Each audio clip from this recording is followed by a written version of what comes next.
ഈ +2 എക്സാം മാർച്ചിലല്ലേ? All the best. അത് കഴിഞ്ഞാലുടൻ പ്രൊഫഷണൽ കോഴ്സിന് പോകുന്നതാണ് ബുദ്ധി. ഓ, ഡോക്ടറും എഞ്ചിനീയറും അതൊക്കെ പണ്ടല്ലേ. അപ്പൊ ഇന്നോ? ഹേ, ഇന്ന് ലോകം runs on commerce. ACCA chartered certified accountancy.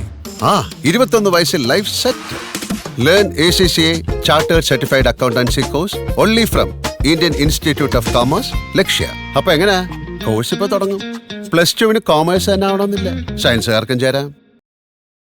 Hey guys, welcome back to Lakshya School Plus. It's me Muhammad Nisham. എന്തെല്ലാം മക്കളെ വിശേഷം? അപ്പോൾ നമ്മൾ നമ്മുടെ 5th ചാപ്റ്റർ ഡിസ്കസ് ചെയ്യണേ അല്ലേ? യെസ്, നമ്മുടെ ഓർഗനൈസിങ് ചാപ്റ്ററുമായിട്ടാണ് ഞാൻ ഇന്ന് വന്നിട്ടുള്ളത്. എടാ, അപ്പോൾ നമ്മുടെ നമ്മുടെ ഓണം എക്സാം അതായത് നമുക്ക് ആദ്യം ഉള്ളത്. അപ്പോൾ നമ്മൾ ഓണം എക്സാമിന് നമ്മൾ ആദ്യം തന്നെ നമ്മൾ എത്ര ചാപ്റ്റർ ഉണ്ട് നോക്കൂലേ? അപ്പോൾ നോക്കുന്ന സമയത്ത് നമുക്ക് മനസ്സിലാക്കാൻ പറ്റുന്ന പ്രധാനപ്പെട്ട കാര്യം നമുക്ക് 5 ചാപ്റ്റർ ഉണ്ട് എന്നുള്ളതാണ്. നമ്മുടെ ഫസ്റ്റത്തെ ഏത് nature and significance of management ഉണ്ട്, പ്രിൻസിപ്പിൾസ് ഓഫ് മാനേജ്മെന്റ് ഉണ്ട്, ബിസിനസ് എൻവയോൺമെന്റ് ഉണ്ട്, പ്ലാനിങ് ഉണ്ട്, ആൻഡ് ഓൾസോ ഓർഗനൈസിംഗ് ഉണ്ട്. അപ്പോൾ നമുക്ക് ഈ 5 ചാപ്റ്ററാണ് അടിപൊളിയായിട്ട് പഠിച്ചെടുക്കേണ്ടത്. അപ്പോൾ നമ്മളിപ്പോൾ ഓൾറെഡി ലൈവുകളൊക്കെ അങ്ങനെ പോകുന്നുണ്ട്, നിങ്ങൾ അറ്റൻഡ് ചെയ്യുന്നുണ്ട്, കാര്യങ്ങളൊക്കെ നമുക്ക് സെറ്റ് ആവുന്നുണ്ട്. ഇനി നമ്മൾ ഈ ചാപ്റ്ററും കൂടി കഴിഞ്ഞാൽ നമ്മളൊന്നും കൂടി റീക്യാപ്പ് വരും. അപ്പോൾ നമ്മളൊന്നും കൂടി സെറ്റാക്കും. അത് നമ്മളൊരു സ്ട്രോങ് ആയിട്ടായിരിക്കും നമ്മൾ ആദ്യത്തെ ക്വാർട്ടേർലി എക്സാം, അതായത് നമ്മുടെ ഓണപ്പരീക്ഷയ്ക്ക് നമ്മൾ അറ്റൻഡ് ചെയ്യാൻ വേണ്ടി പോകണത്. അപ്പോൾ അതിലേക്കുള്ള കാര്യങ്ങളായിട്ടാണ് ഞാനിന്ന് വന്നിട്ടുള്ളത്. നമ്മുടെ 5th ചാപ്റ്ററിൻ്റെ ബാക്കി ഡിസ്കഷനുമായിട്ടാണ് ഞാനിന്ന് വന്നിട്ടുള്ളത്. അപ്പോൾ ഒന്ന് നോക്കിയാലോ. അപ്പോൾ നമ്മളിന്ന് ഡിസ്കസ് ചെയ്യാൻ പോണത് ഓർഗനൈസിംഗ് ആണ്. നമ്മൾ കഴിഞ്ഞ ക്ലാസ്സിൽ എന്തൊക്കെയാണ് പഠിച്ചത് ജസ്റ്റ് ഒന്ന് റീക്യാപ്പ് ചെയ്ത് പെട്ടെന്ന് നമുക്ക് ഓടിച്ചു പോകാം. സ്ലൈഡ് ഒന്ന് നീക്കുമ്പോൾ മനസ്സിലാവില്ല എന്തൊക്കെയാണെന്നുള്ളത്. കഴിഞ്ഞ ക്ലാസ്സിൽ നമ്മൾ ഓർഗനൈസിങ്ങിൻ്റെ മീനിങ് പഠിച്ചിരുന്നു. ഓക്കെ, പിന്നെ അതിൻ്റെ ഒരു ഒബ്ജക്റ്റീവ്, എന്തിനാണ് ഓർഗനൈസിങ് ചെയ്യുന്നത് എന്നുള്ളത് പഠിച്ചിരുന്നു. അതിന് മുന്നേ ഞാനൊന്ന് ചോദിച്ചോട്ടെ, എന്താണ് ഈ ഓർഗനൈസിംഗ് എന്ന് പറഞ്ഞാൽ? നമ്മൾ ആദ്യം എന്ത് ചെയ്തേക്കണം? Organising is an important managerial function എന്ന് എഴുതിയേക്കണം. കാരണം നമ്മൾ ഫംഗ്ഷൻസ് ആണ് ഡിസ്കസ് ചെയ്യുന്നത് അല്ലേ? ഫംഗ്ഷൻസ് ഓഫ് മാനേജ്മെന്റ് ആണ് നമ്മൾ ഡിസ്കസ് ചെയ്യുന്നത്.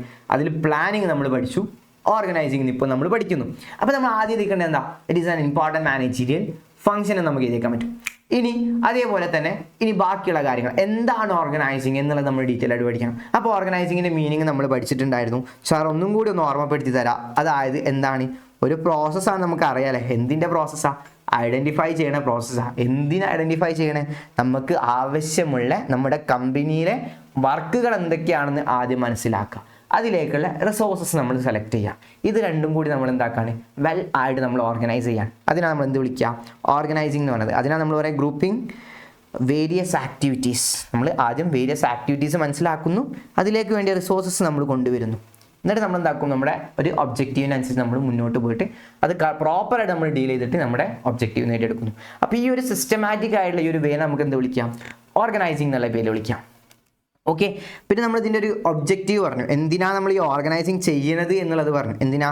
നമ്മുടെ വർക്കുകളൊക്കെ ഡിവൈഡ് ചെയ്യാനും അത് ബെസ്റ്റ് രീതിയിൽ തന്നെ ചെയ്യാനും വേണ്ടിയിട്ട് അല്ലേ?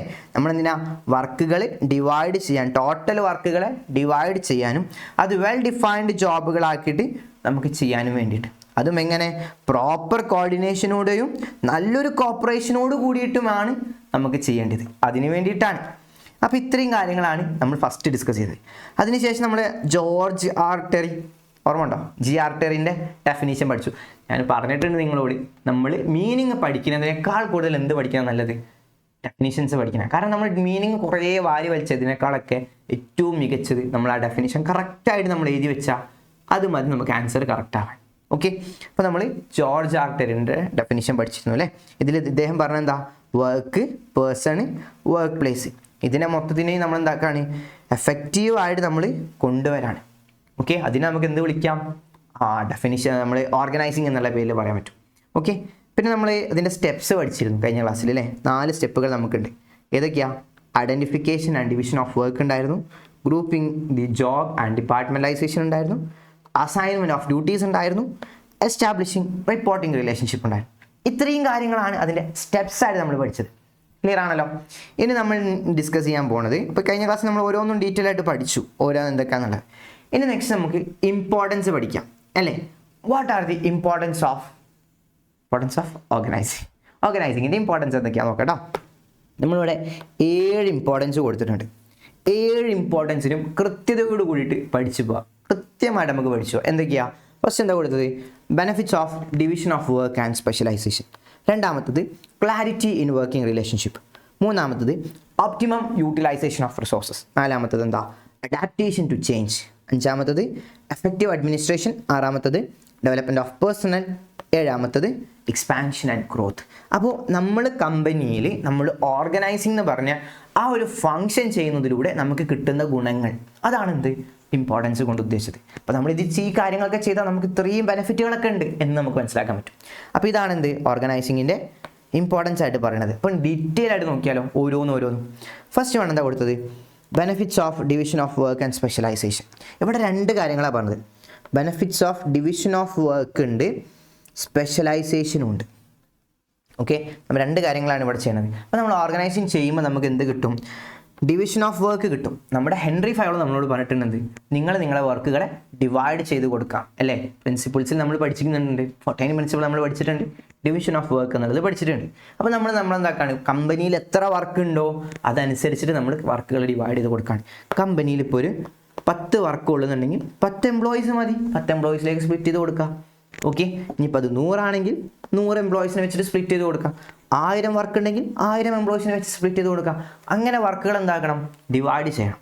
അങ്ങനെ ചെയ്യുമ്പോൾ നമുക്ക് അതിൽ എന്ത് കിട്ടാം, സ്പെഷ്യലിസ്റ്റുകളെ കിട്ടുക എന്ന് പറയുന്നത്. സ്പെഷ്യലിസ്റ്റുകൾ ഇത് ഓരോന്ന് ചെയ്യുന്ന ആൾക്കാരെന്തായിരിക്കും, ആ വർക്കിലെ അഗ്രഗണ്യന്മാരായിരിക്കും അല്ലെങ്കിൽ സ്പെഷ്യലിസ്റ്റുകളായിരിക്കും. അപ്പോൾ അവർക്ക് അടിപൊളിയായിട്ട് ഇത് ചെയ്യാൻ പറ്റും. ഓക്കെ, അപ്പോൾ സ്പെഷ്യലിസ്റ്റുകളെ കിട്ടാൻ ഒരു പ്രധാനപ്പെട്ട വഴി ഇത് തന്നെയാണ്, എന്ത് ഡിവിഷൻ ഓഫ് വർക്കാണ്. അപ്പോൾ അതാണ് ഇവിടെ കൊടുത്തത് കേട്ടോ. അപ്പോൾ നമ്മൾ ഈ ഓർഗനൈസിങ് ചെയ്യുന്നതിലൂടെ നമുക്ക് എന്തൊക്കെ ബെനിഫിറ്റ് ഉണ്ട്, നമ്മുടെ വർക്കുകൾ ഡിവൈഡും ചെയ്യും, നമുക്ക് സ്പെഷ്യലിസ്റ്റുകളെയും കിട്ടും. ആ സ്പെഷ്യലൈസേഷനുകൾ ഹെൽപ്പ് ചെയ്യുകയും ചെയ്യും. നോക്കാം അവിടെ എന്തൊക്കെ പറയുന്നത്. Clear the organisation make clear division of work. Organising ചെയ്യുന്നതിലൂടെ നമുക്ക് കറക്റ്റായിട്ട് വർക്കുകൾ സ്പ്ലിറ്റ് ചെയ്ത് കൊടുക്കാൻ പറ്റും. ഓരോ ആൾക്കാർക്കും എത്രത്തോളം എന്തൊക്കെ വർക്ക് എന്നുള്ളത് നമുക്ക് കറക്റ്റായിട്ട് സ്പ്ലിറ്റ് ചെയ്ത് കൊടുക്കാൻ പറ്റും. ഓക്കെ, അതും കൃത്യതയോട് കൂടിയിട്ട് ഓരോ പേഴ്സണിനും അസൈൻ ചെയ്ത പേഴ്സണ് നമുക്ക് സെറ്റ് ചെയ്ത് കൊടുക്കാൻ പറ്റും. ഓക്കെ, അതാണ് റൈറ്റ് പേഴ്സണിന് ആ ജോബുകൾ ചെയ്ത് കൊടുക്കാൻ പറ്റുന്നത്. The scientific analysis and classification of job result in specialisation and its related advantage. അതിനനുസരിച്ച് നമുക്ക് എന്താക്കാൻ പറ്റും, സയൻറ്റിഫിക്കലി അനാലിസിസ് ചെയ്യാൻ പറ്റും. ഓരോ ആൾക്കാർ എത്ര വർക്ക് ചെയ്ത്, എത്രത്തോളമാണ് അവരുടെ എഫിഷ്യൻസി എന്നുള്ള കാര്യങ്ങൾ, അവരുടെ ക്വാളിറ്റീസ് എത്രയാണ് എന്നുള്ള കാര്യങ്ങളും കൃത്യതയോടുകൂടി നമുക്ക് എന്താക്കാൻ പറ്റും, മനസ്സിലാക്കാൻ പറ്റും. അപ്പോൾ നമ്മൾ വർക്കുകൾ ഡിവൈഡ് ചെയ്യുന്നതിലൂടെ ഒരുപാട് ബെനിഫിറ്റുകളാണുള്ളത്. ഒന്ന്, വർക്കുകൾ കറക്റ്റായിട്ട് എല്ലാവരിലേക്കും എത്തും. രണ്ടാമത്തത് എന്താ, നമുക്ക് സ്പെഷ്യലിസ്റ്റുകളെ കിട്ടും. മൂന്നാമത്തത് നമുക്ക് അവരെ അനാലിസിസ് ചെയ്യാൻ പറ്റും. അവരുടെ വർക്ക് എത്രത്തോളം എഫക്റ്റീവാണ്, ആരാണ് ഏറ്റവും നല്ല രീതിയിൽ വർക്ക് ചെയ്തിട്ടുള്ളത്, ആരാണ് ഏറ്റവും മോശമായിട്ട് വർക്ക് ചെയ്യുന്നത് എന്നുള്ള രീതിയിലുള്ള ഔട്ട്പുട്ടുകൾ തമ്മിലുള്ള വ്യത്യാസങ്ങൾ മനസ്സിലാക്കാൻ പറ്റും. അപ്പോൾ ഇത്രയും ബെനിഫിറ്റുകളൊക്കെ നമുക്ക് എവിടെ നിന്ന് കിട്ടും, ഈ ഒരൊറ്റ ഇമ്പോർട്ടൻസ് ആയിട്ടുള്ള ഏത് benefit of division of work and സ്പെഷ്യലൈസേഷനിലൂടെ ഓർഗനൈസിങ്ങിൽ നമുക്ക് കിട്ടുന്നുണ്ട്. രണ്ടാമതാണ് എന്ത്, ക്ലാരിറ്റി ഇൻ വർക്കിംഗ് റിലേഷൻഷിപ്പ്. എന്ന് വെച്ചാൽ എന്താ ക്ലാരിറ്റി ഇൻ വർക്കിംഗ് റിലേഷൻഷിപ്പ്? അതായത് ഒരു വർക്കിംഗ് റിലേഷൻഷിപ്പ് എന്ന് പറഞ്ഞു കഴിഞ്ഞാൽ ഒരാൾ, ഫോർ എക്സാമ്പിൾ ഞാൻ തന്നെ, ഓക്കെ, എനിക്ക് മുകളിലായിട്ട് ആരുണ്ടാവും, എൻ്റെ ഹെഡായിട്ട് നമുക്ക് താഴത്ത് വരയ്ക്കില്ല, അപ്പോൾ മുകളിലേക്ക് വരയ്ക്കാൻ സുഖമായിരിക്കും. ഓക്കെ, ഞാനിട്ടത്. ഓക്കെ, എൻ്റെ മുകളിലായിട്ട് ഇതേപോലെ തന്നെ എനിക്കൊരു മാനേജർ ഉണ്ട്, ഒരു മാനേജർ ഉണ്ടാവും. ഓക്കെ, ഇതിൻ്റെ മാനേജർ, അതേപോലെ തന്നെ ഇത് ഞാൻ കേട്ടോ. ഓക്കെ, ശ്യാം. അപ്പോൾ ഇതേപോലെ തന്നെ ഓരോ ആൾക്കാർക്കും ഇപ്പോൾ ഞാൻ എന്തെങ്കിലും കാര്യങ്ങൾ, ഫോർ എക്സാമ്പിൾ എൻ്റെ കമ്പനിയുമായി ബന്ധപ്പെട്ടിട്ടുള്ള എനിക്ക് ലീവ് എടുക്കാൻ, എനിക്കെന്തെങ്കിലും കംപ്ലയിൻസ് ഉണ്ടെങ്കിൽ, എനിക്കെന്തെങ്കിലും ഒപ്പീനിയൻസ് ഉണ്ടെങ്കിൽ, എനിക്കെന്തെങ്കിലും സജഷൻസ് ഉണ്ടെങ്കിൽ, അതേപോലെ തന്നെ നമുക്ക് പുതിയ റിപ്പോർട്ടിങ് കാര്യങ്ങൾ എന്തൊക്കെ പറയണം, വർക്ക് റിലേറ്റ് ചെയ്തിട്ടും ബാക്കി റിലേറ്റഡും എല്ലാ കാര്യങ്ങളും എനിക്ക് പറയേണ്ട ഒരു വ്യക്തി എന്നുള്ളത് നമുക്കിവിടെ മനസ്സിലാക്കി തന്നത് എൻ്റെ മാനേജറാണ്. ഓക്കെ, എൻ്റെ മുകളിൽ കാണുന്ന എൻ്റെ മാനേജറാണ്. അതേപോലെ തന്നെ ഇപ്പോൾ എനിക്ക് കുറേ സബോർഡിനേറ്റ്സിനെ കിട്ടിയെന്ന് വിചാരിക്കാം. ഇപ്പം നമ്മുടെ വർക്കുകൾ സ്പ്ലിറ്റ് ചെയ്ത് കൊടുക്കാൻ വേണ്ടിയിട്ട് എനിക്കൊരു 3 സബോർഡിനേറ്റ്സിനെ കിട്ടിയെന്ന് വിചാരിക്കാം. അപ്പോൾ എനിക്കിവിടെ എന്താ ബെനിഫിറ്റ് ഉള്ളത്, ഓക്കെ, എനിക്ക് എൻ്റെ കീഴിൽ ഇത്രയും ആൾക്കാരുണ്ട്, ഇത്രയും സ്റ്റാഫുകൾ എൻ്റെ കീഴിലുണ്ട് എന്നുള്ളത് എനിക്ക് മനസ്സിലാക്കാൻ പറ്റും. അപ്പോൾ ഞാൻ ആരോടൊക്കെ എന്തൊക്കെ പറയണം, റിപ്പോർട്ട്സിൻ്റെ കാര്യങ്ങളാണെങ്കിലും സജഷൻസ് ആണെങ്കിലും കമൻസ് ആണെങ്കിലും അങ്ങനത്തെ കാര്യങ്ങളൊക്കെ, ഓർഡേഴ്സ് ആണെങ്കിലും ഇൻസ്ട്രക്ഷൻസ് ആണെങ്കിലും, ഇതൊക്കെ ഞാൻ ആർക്കൊക്കെ കൊടുക്കാൻ പറ്റുമെന്നും ഞാൻ ആരിൽ നിന്നൊക്കെ സ്വീകരിക്കാൻ പറ്റുമെന്നും മനസ്സിലാക്കി തരാൻ ആര് ഹെൽപ്പ് ചെയ്യും, ഓർഗനൈസിങ് ഹെൽപ്പ് ചെയ്യും. ഇതിപ്പോൾ ഇതൊരു സെറ്റപ്പ്. ഇനി ഇതേപോലെ സെറ്റപ്പ് തന്നെ വേറെ സ്ഥലത്തുണ്ടെന്ന് വിചാരിക്കാം. വേറൊരു മാനേജർ ഇവിടെ ഉണ്ട്. ഈ മാനേജർ വന്ന് എന്നോട് കാര്യങ്ങൾ പറയൂല. കാരണം എന്താ, ഇവിടെ വേറെ എന്നോട് പറയാൻ ആൾക്കാരുണ്ട്. അപ്പോൾ ഒരു ക്ലിയർ കട്ട് റിലേഷൻഷിപ്പ് നമുക്ക് മനസ്സിലാക്കി തരുന്നത് ആരാണ്, നമ്മുടെ ഓർഗനൈസിങ് ആണ്. നമുക്ക് ഒരു ക്ലിയർ കട്ടായിട്ട് നമുക്ക് എന്തൊക്കെ എവിടെയൊക്കെ ചെയ്യണമെന്ന് മനസ്സിലാക്കി തരുന്നത്. ക്ലിയർ ആണോ, മനസ്സിലായിട്ടുണ്ടാവും എന്ന് വിചാരിക്കുന്നു കേട്ടോ. ഓക്കെ, ഒന്നുമില്ലോ. ഓക്കെ, ഫൈൻ, ക്ലിയർ ആണല്ലോടാ. അപ്പോൾ ഇതാണ് ഇനി ഇവിടെ പറയാൻ പോകണം കേട്ടോ. Good organisation structure honours the principle of unity of command. ഇത് നമ്മളിവിടെ പഠിച്ചിട്ടുണ്ട്. ഹെൻറി ഫയോളിലെ 14 പ്രിൻസിപ്പിളിൽ അദ്ദേഹം നമ്മളോട് പറയുന്നുണ്ട് യൂണിറ്റി ഓഫ് കമാൻഡ് അല്ലേ. ഇപ്പോൾ ഇവിടെ ആണെങ്കിൽ എനിക്ക് എൻ്റെ മാനേജറിൽ നിന്ന് എന്താക്കിയാൽ മതി, ഓർഡേഴ്സ്, ഇൻസ്ട്രക്ഷൻസ്, കമാൻഡ്സുകൾ സ്വീകരിച്ചാൽ മതി, വേറെ ആളിൽ നിന്ന് സ്വീകരിക്കേണ്ട ആവശ്യമില്ല. അപ്പോൾ അതിന് നമുക്ക് എന്ത് വിളിക്കാം, യൂണിറ്റി ഓഫ് കമാൻഡ് എന്നുള്ള പേരിൽ വിളിക്കാം. ഓക്കെ, അപ്പോൾ അതോടുകൂടി എന്താണ്, നമുക്കൊരു ഹയറാർക്കിക്കൽ ഓർഡറും ക്രിയേറ്റ് ചെയ്യും. കമ്പനിയിലാവുമ്പോൾ നമുക്കൊരു ഹയറാർക്കിക്കൽ ഓർഡേഴ്സ് ആർക്ക് ആരോടൊക്കെ പറയാൻ പറ്റും, ഞാൻ ആരാണ് എന്താണെന്നൊക്കെ നമുക്ക് കറക്റ്റ് ഒരു ഹയറാർക്കിക്കൽ ഓർഡറിന് എക്സാമ്പിൾ പറയുകയാണെങ്കിൽ നമുക്ക് പെട്ടെന്ന് മനസ്സിലാവും. പോലീസില്ലേ, കേസ് വേണ്ട, ഓക്കെ, പോലീസിൻ്റെ ആ ഒരു നമുക്ക് നോക്കിയാൽ കാണാൻ പറ്റും. നമുക്ക് താഴത്ത് നമുക്ക് സിമ്പിളായിട്ട് നമുക്ക് SI, പല സിനിമകളിൽ നമ്മൾ കണ്ടുവച്ചിട്ടുണ്ടോ, CI, ഇതൊക്കെ ഒന്ന് മാറിയിട്ടുണ്ട് കേട്ടോ. നമ്മൾ SHO അങ്ങനെയൊക്കെ പറയുന്ന രീതിയിലുണ്ട്. പക്ഷെ നമുക്ക് മനസ്സിലാവുന്ന രീതിയിലാണെങ്കിൽ CI, SI, പിന്നെന്താ, അതേപോലെ തന്നെ നമുക്ക് വേണമെങ്കിൽ കമ്മീഷണറെ പറയാം അടുത്തത്. ഓക്കെ, കമ്മീഷണർ ഉണ്ടാവും. ഇതിൻ്റെ ഇടയിലൊക്കെ പിന്നെ അസിസ്റ്റൻസ്, അങ്ങനെ ഡെപ്യൂട്ടീസ് അങ്ങനെയൊക്കെ ഉണ്ടാവും, വേറെ കാര്യം. പിന്നെന്താ, നമുക്ക് വേണമെങ്കിൽ DIG പറയാം, പിന്നെ IG പറയാം.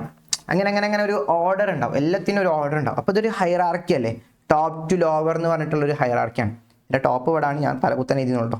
അപ്പോൾ ഒരു ഓർഡർ നമുക്ക് ക്രിയേറ്റ് ചെയ്യും. അപ്പോൾ ഈ ഒരു ഓർഡർ മനസ്സിലാക്കി തരാൻ നമ്മൾ ആര് ഹെൽപ്പ് ചെയ്യും, ഇങ്ങനെയുള്ള ഓർഗനൈസേഷൻ സ്ട്രക്ചർ നമ്മളെ മനസ്സിലാക്കി തരും, അല്ലെങ്കിൽ നമ്മളൊരു ഓർഗനൈസിങ് കറക്റ്റായിട്ട് നമ്മളെ മനസ്സിലാക്കി തരും.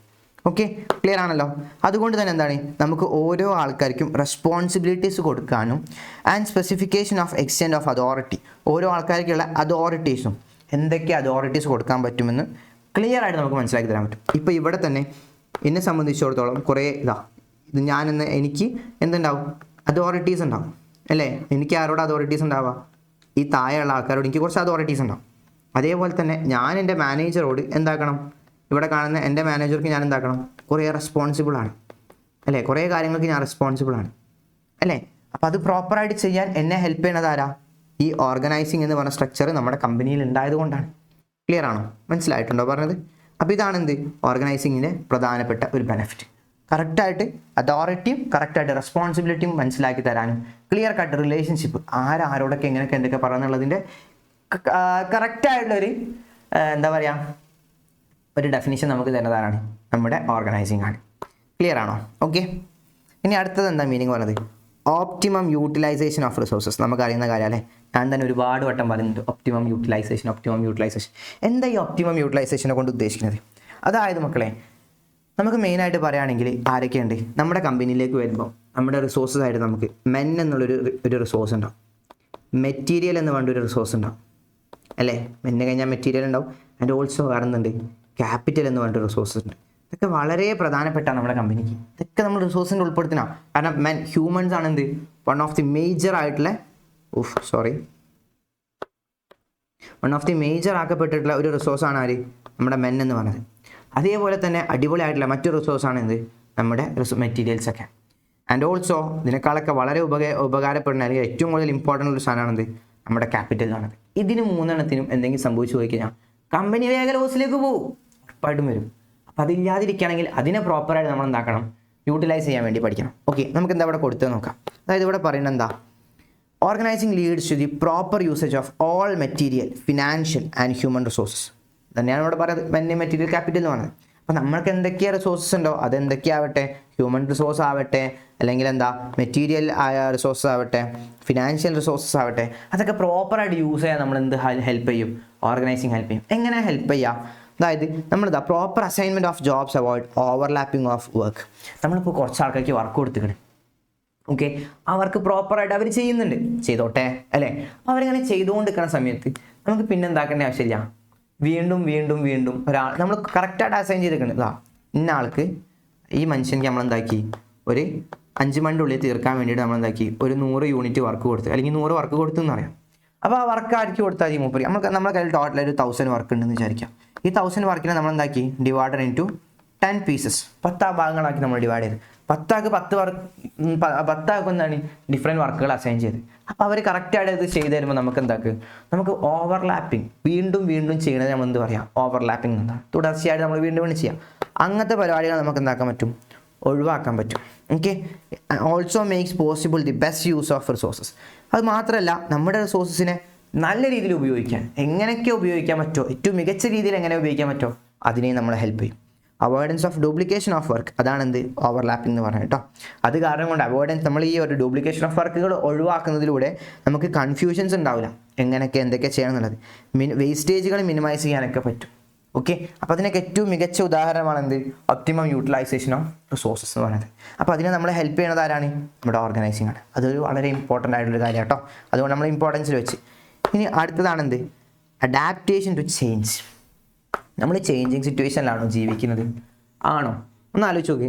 നമ്മൾ 2018 ഫ്ലഡ് വന്ന് നമ്മൾ ബുദ്ധിമുട്ടി അല്ലേ? നമ്മൾ സിനിമ ഇറങ്ങിയതുകൊണ്ട് പിന്നെ അറിയാം 2018 2019 എൻഡിലേക്ക് COVID-19 അല്ലെങ്കിൽ കോവിഡ് വന്നിട്ട് എന്തായി?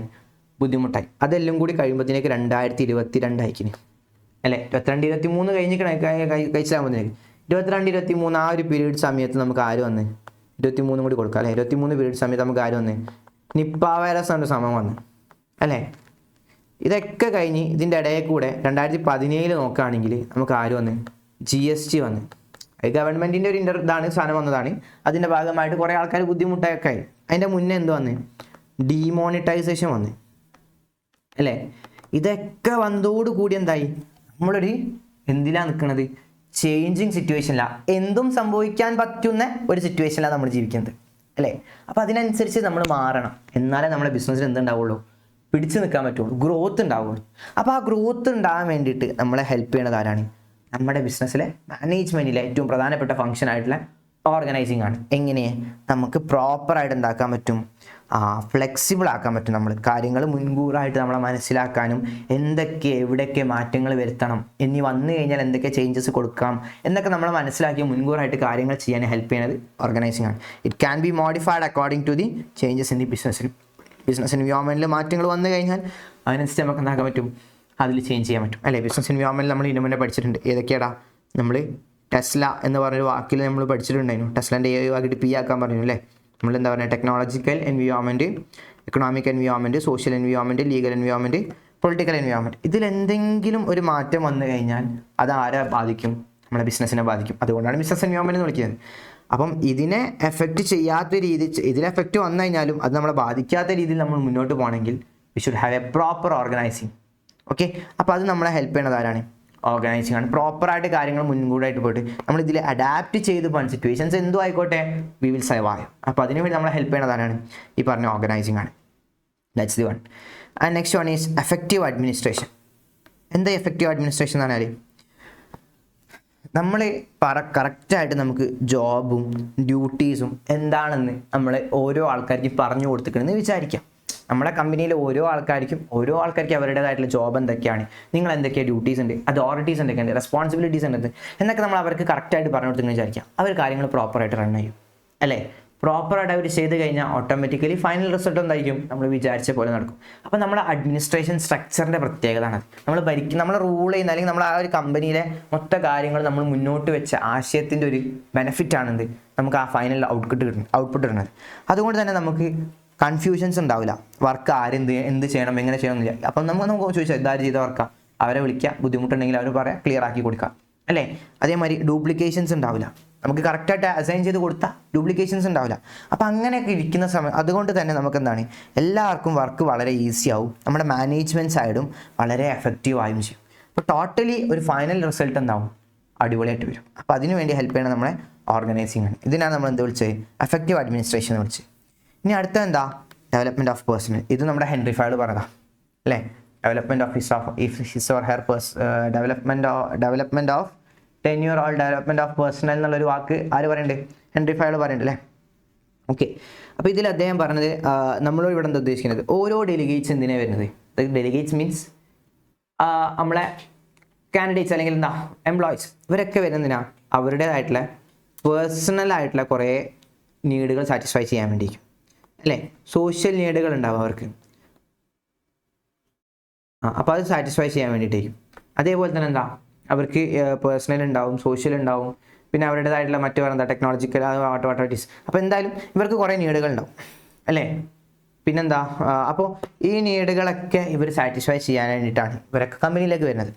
അപ്പോൾ നമ്മളിവിടെ ഇവർക്ക് ഗ്രോത്ത് ഉണ്ടാവും എന്നാണ് പറയുന്നത്. ആർക്ക്? ഓരോ ഇൻഡിവിജ്വൽസിന് ഗ്രോത്ത് ഉണ്ടാവും. എങ്ങനെ ഉണ്ടാവുക? Organising helps in development of personnel by delegation of work to subordinates.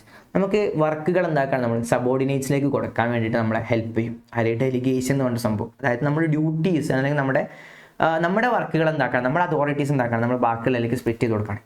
അപ്പോൾ അങ്ങനെ കൊടുക്കുമ്പം ഓട്ടോമാറ്റിക്കലി നമ്മൾ നിന്ന പൊസിഷനിലേക്ക് അവരും കൂടി എന്താവാണ്, ഉയർന്നു വരാണ്. അപ്പോൾ ഡേ ബൈ ഡേ നമ്മളിങ്ങനെ വർക്കുകൾ അസൈൻ ചെയ്ത് കൊടുക്കുക, അവർക്ക് ഡ്യൂട്ടീസ് കൊടുക്കുക, അവർക്ക് ഡെലിഗേഷൻ, അതായത് അതോറിറ്റീസ് നമ്മൾ ഷെയർ ചെയ്ത് കൊടുക്കുന്നതിലൂടെ അവർക്ക് എന്താണ്, അവരും ഒന്ന് ഓട്ടോമാറ്റിക്കലി ഹൈക്ക് ചെയ്ത് വരും. നമ്മളിപ്പോൾ സാധാരണ ഒരു അസിസ്റ്റൻ്റായി വന്ന ആളെ നമ്മളൊരു എക്സിക്യൂട്ടീവ് ആക്കി മാറ്റി, എക്സിക്യൂട്ടീവ് എന്നൊരു മെയിൻ പോസ്റ്റിലേക്ക് മാറ്റി, അവിടുന്ന് സീനിയർ ആക്കി മാറ്റി, അങ്ങനെ മാറ്റുമ്പോൾ ഓട്ടോമാറ്റിക്കലി അവർക്കും വരും, ഞാനും പേഴ്സണലി ഗ്രോത്ത് ഉണ്ടാവുന്നുണ്ട് എന്നുള്ളൊരു ഫീൽ അവർക്ക് വരും. അപ്പോൾ അങ്ങനെ ഇത് ഉണ്ടാവണമെന്നുണ്ടെങ്കിൽ നമ്മൾ പ്രോപ്പറായിട്ട് എന്താക്കണം, അഡ്മിനിസ്ട്രേഷൻ അല്ലെങ്കിൽ പ്രോപ്പറായിട്ട് നമ്മൾ എന്താക്കണം, ഓർഗനൈസിങ് സ്ട്രക്ചർ കീപ്പ് ചെയ്യണം. ഓക്കെ, അപ്പോൾ എല്ലാ മാനേജേഴ്സിനും ഈ ഒരു വർക്ക് ലോഡുകൾ കുറയ്ക്കാനും കറക്റ്റായിട്ട് ജോബ് റൂട്ടീനുകൾ മനസ്സിലാക്കാനും സബോർഡിനേറ്റ്സ് ആരൊക്കെയാണ് അവർക്കിലേക്ക് ഷെയർ ചെയ്യാനും ഇതൊക്കെ ഹെൽപ്പ് ചെയ്യും. ഇത് കാരണം കൊണ്ട് നമ്മുടെ സബോർഡിനേറ്റ്സിന് എന്ത് വരും, ഓപ്പർച്യൂണിറ്റീസ് വരും. ഇപ്പോൾ ഞാൻ നേരത്തെ നമ്മളിവിടെ വരച്ചില്ലാണടാ, ഇവിടെ എൻ്റെ സബോർഡിനേറ്റ്സ് ഇവിടെ നമ്മൾ കുറച്ച് വരച്ചില്ലാണ്. എൻ്റെ സബോർഡിനേറ്റ്സ് ആയിരിക്കും ഇതൊക്കെ അല്ലേ, കളർ കൊടുക്കാം നമുക്ക്, ഇതിൻ്റെ സബോർഡിനേറ്റ്സ് അല്ലേ ഇതൊക്കെ. അപ്പോൾ എൻ്റെ സബോർഡിനേറ്റ്സ് ഞാൻ കുറച്ച് വർക്ക് അസൈൻ ചെയ്ത് കൊടുക്കുകയാണ്. എൻ്റെ അതേ പോസ്റ്റിലേക്ക് വരാൻ വേണ്ടിയിട്ട് കുറച്ച് വർക്കുകൾ നമ്മൾ അസൈൻ ചെയ്തു. അപ്പോൾ എൻ്റെ വർക്ക് ലോഡ് ഇവിടെ എന്താവും, കുറയും. എൻ്റെ സബോർഡിനേറ്റ്സിന് വർക്ക് ലോഡ് കൂടുന്നില്ല, അവർ ചെയ്ത് പ്രാക്ടീസ് ചെയ്ത് വരാൻ. ഓട്ടോമാറ്റിക്കലി ഇതിൽ നല്ലൊരാൾ മീൻസ് അവരുടെ ക്വാളിറ്റി അനുസരിച്ചിട്ട് ഞാൻ ചിലപ്പോൾ വേറെ പോസ്റ്റിലേക്ക് പോകുക, അല്ലെങ്കിൽ ഞാൻ അവിടുന്ന് ട്രാൻസ്ഫർ ആയി പോവുകയാണെങ്കിൽ ഇതൊന്നും ഒരാളായിരിക്കും എന്ത് ഓട്ടോമാറ്റിക്കലി എൻ്റെ പോസ്റ്റിലേക്ക് വരാം. അപ്പോൾ അവരും എന്താണ് വളരാണ്. അങ്ങനെ വളരാനുള്ള കാരണം ഓർഗനൈസിങ്, അവർക്ക് കറക്റ്റായിട്ട് നമ്മൾ അവരെ കാര്യങ്ങൾ ചെയ്യുന്നത് കൊണ്ടാണ്. ഓക്കെ, അപ്പം അതാണ് നമ്മളിവിടെ ഡെവലപ്മെൻറ്റ് ഓഫ് പേഴ്സണൽ എന്നുള്ള വാക്കുകൊണ്ട് ഉദ്ദേശിച്ചത് കേട്ടോ.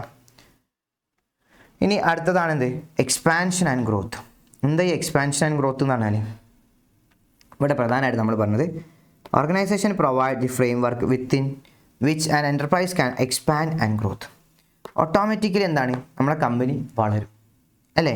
നമ്മൾ അത്യാവശ്യം നല്ല രീതിയിൽ തന്നെ കമ്പനി നല്ല രീതിയിൽ എഫക്റ്റീവായിട്ട് അഡ്മിനിസ്ട്രേഷനും കാര്യങ്ങളും ഒക്കെ ഉണ്ടെന്നുണ്ടെങ്കിൽ, നല്ലൊരു ഓർഗനൈസിങ് സ്ട്രക്ചർ ഉണ്ടെന്നുണ്ടെങ്കിൽ കമ്പനി എന്താവും, ഓട്ടോമാറ്റിക്കലി വലുതാവും, ഗ്രോ ചെയ്യും. Through organisation management can multiply it's strength. നല്ലൊരു ഓർഗനൈസേഷനിലൂടെ മാനേജ്മെൻറ്റിന് എന്താക്കാൻ പറ്റും, അവരുടെ സ്ട്രെങ്ത് ഇൻക്രീസ് ചെയ്യിപ്പിക്കാൻ പറ്റും. It is though a sound organisation structure that many small firms have grown and become big. ഇന്ന് നമ്മൾ കാണുന്ന പല ചെറുകിട ബിസിനസ്സുകൾ, വലിയ ബിസിനസ്സുകൾ, ഇപ്പോൾ എക്സാമ്പിൾ പറയുകയാണെങ്കിൽ ലുലു ഗ്രൂപ്പ്, ഓക്കെ, ഇനി അതേപോലെ തന്നെ ഏതാണുള്ളത് പലതും, വാട്ട് എവർ ഇറ്റ് ഈസ്, ഇതൊക്കെ ഇന്ന് ഇത്രത്തോളം വലുതാവാനുള്ള കാരണം എന്താണെന്ന് ചോദിച്ചാൽ അവർ പണ്ടിതുപോലെ ചെറിയ ബിസിനസ്സായിട്ടാണ് സ്റ്റാർട്ട് ചെയ്തത്. അവർ നല്ല രീതിയിൽ എഫക്റ്റീവായിട്ട് നല്ല രീതിയിൽ ഓർഗനൈസിങ് സ്ട്രക്ചർ പ്ലാൻ ചെയ്ത് ഓർഗനൈസിങ് ചെയ്ത് അതനുസരിച്ച് അവർ ഗ്രോ ചെയ്യുമ്പോൾ ഓട്ടോമാറ്റിക്കലി അവർക്ക് എന്ത് വരും, ഗ്രോത്ത് വരും. That's a why reason. Okay, അപ്പോൾ എക്സ്പാൻഷനും ഗ്രോത്തിനെ ഹെൽപ്പ് ചെയ്യും. ഇനി നെക്സ്റ്റ് ടോപ്പിക്കാണ് നമ്മുടെ ഓർഗനൈസേഷൻ സ്ട്രക്ചർ എന്ന് പറയുന്നത്. അപ്പോൾ ഇത്രയും കാര്യങ്ങളാണ് ഇമ്പോർട്ടൻസ്. ജസ്റ്റ് ഒന്ന് നോക്കുകയാണെങ്കിൽ ഒന്ന് നോക്കാം നമുക്ക് ആരൊക്കെ ഉണ്ട് ഇമ്പോർട്ടൻസ് ആയിട്ട്. നമ്മൾ എത്ര ആൾക്കാരാണ് പറഞ്ഞത്, നമ്മൾ പ്രധാനമായിട്ടും പറഞ്ഞ ഇമ്പോർട്ടൻസ് 7 ഇമ്പോർട്ടൻസ് ആണ്. 7 ഇമ്പോർട്ടൻസിൽ ഫസ്റ്റ് വൺ ആണ് എന്ത്, benefits of division of work and specialisation എന്നുള്ളത്. രണ്ടാമതാണ് ക്ലാരിറ്റി ഇൻ വർക്കിംഗ് റിലേഷൻഷിപ്പ് എന്നുള്ളത്. മൂന്നാമതാണ് ഒപ്റ്റിമം യൂട്ടിലൈസേഷൻ ഓഫ് റിസോഴ്സസ്. നാലാമത്തത് അഡാപ്റ്റേഷൻ ടു ചേഞ്ച്. അഞ്ചാമത്തത് എഫക്റ്റീവ് അഡ്മിനിസ്ട്രേഷൻ. ആറാമത്തത് ഡെവലപ്മെൻറ്റ് ഓഫ് പേഴ്സണൽ. ഏഴാമത്തത് എക്സ്പാൻഷൻ ആൻഡ് ഗ്രോത്ത് എന്നുള്ളത്. അപ്പം ഇത്രയും കാര്യങ്ങളാണെന്ത് പ്രധാനമായിട്ടും നമുക്ക് എന്തുള്ളത്, ഗ്രോത്തിനെ ഹെൽപ്പ് ചെയ്യണത്, നമ്മൾ ഓർഗനൈസിങ്ങിനെ ഹെൽപ്പ് ചെയ്യണം കേട്ടോ. ഓക്കെ, നെക്സ്റ്റ് നമ്മൾ ഡിസ്കസ് ചെയ്യാൻ പോണത് ഓർഗനൈസേഷണൽ സ്ട്രക്ചറാണ്. ഏറ്റവും ഇമ്പോർട്ടൻ്റ് ആയിട്ടുള്ള ടോപ്പിക്കാണോ വെച്ചാൽ ആണ്, കാരണം നമുക്ക് ഒരുപാട് ക്വസ്റ്റ്യൻസുകളൊക്കെ വരുന്ന ഒരു ടോപ്പിക്കാണ് ഓർഗനൈസേഷണൽ സ്ട്രക്ചർ എന്ന് പറയുന്നത് കേട്ടോ. അപ്പോൾ ഇനി അതാണെന്ത് നമ്മൾ ഡിസ്കസ് ചെയ്യാൻ വേണ്ടി പോണത്. ഓക്കെ, സെറ്റ് അല്ലേ?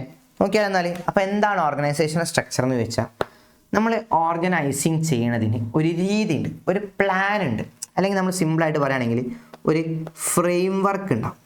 ഓക്കെ, അതായത് ഇതെങ്ങനെയാണ് ചെയ്യണത് എന്ന് നമ്മൾ മനസ്സിലാക്കി തരുന്ന കാര്യമാണെന്ത്, ഫ്രെയിം വർക്ക്, അല്ലെങ്കിൽ നമ്മളിതിനെ പ്ലാൻ എന്നൊക്കെ വിളിക്കാൻ പറ്റും. നമ്മൾ ഈ ഓർഗനൈസിങ് ചെയ്യണം എന്നൊക്കെ പറയുന്നുണ്ടല്ലാണ്ട് ഇതെങ്ങനെ ചെയ്യുമെന്ന് നമുക്കറിയില്ലല്ലോ. അപ്പോൾ അത് ചെയ്യാനായിട്ടുള്ള ഒരു രീതി, ഒരു പ്ലാൻ അല്ലെങ്കിൽ ഒരു ഫ്രെയിം വർക്കാണത് ഓർഗനൈസേഷൻ സ്ട്രക്ചർ. നമ്മളിപ്പോൾ വേറെ വാക്ക് പറയുകയാണെങ്കിൽ സിസ്റ്റമാറ്റിക് ആയിട്ട്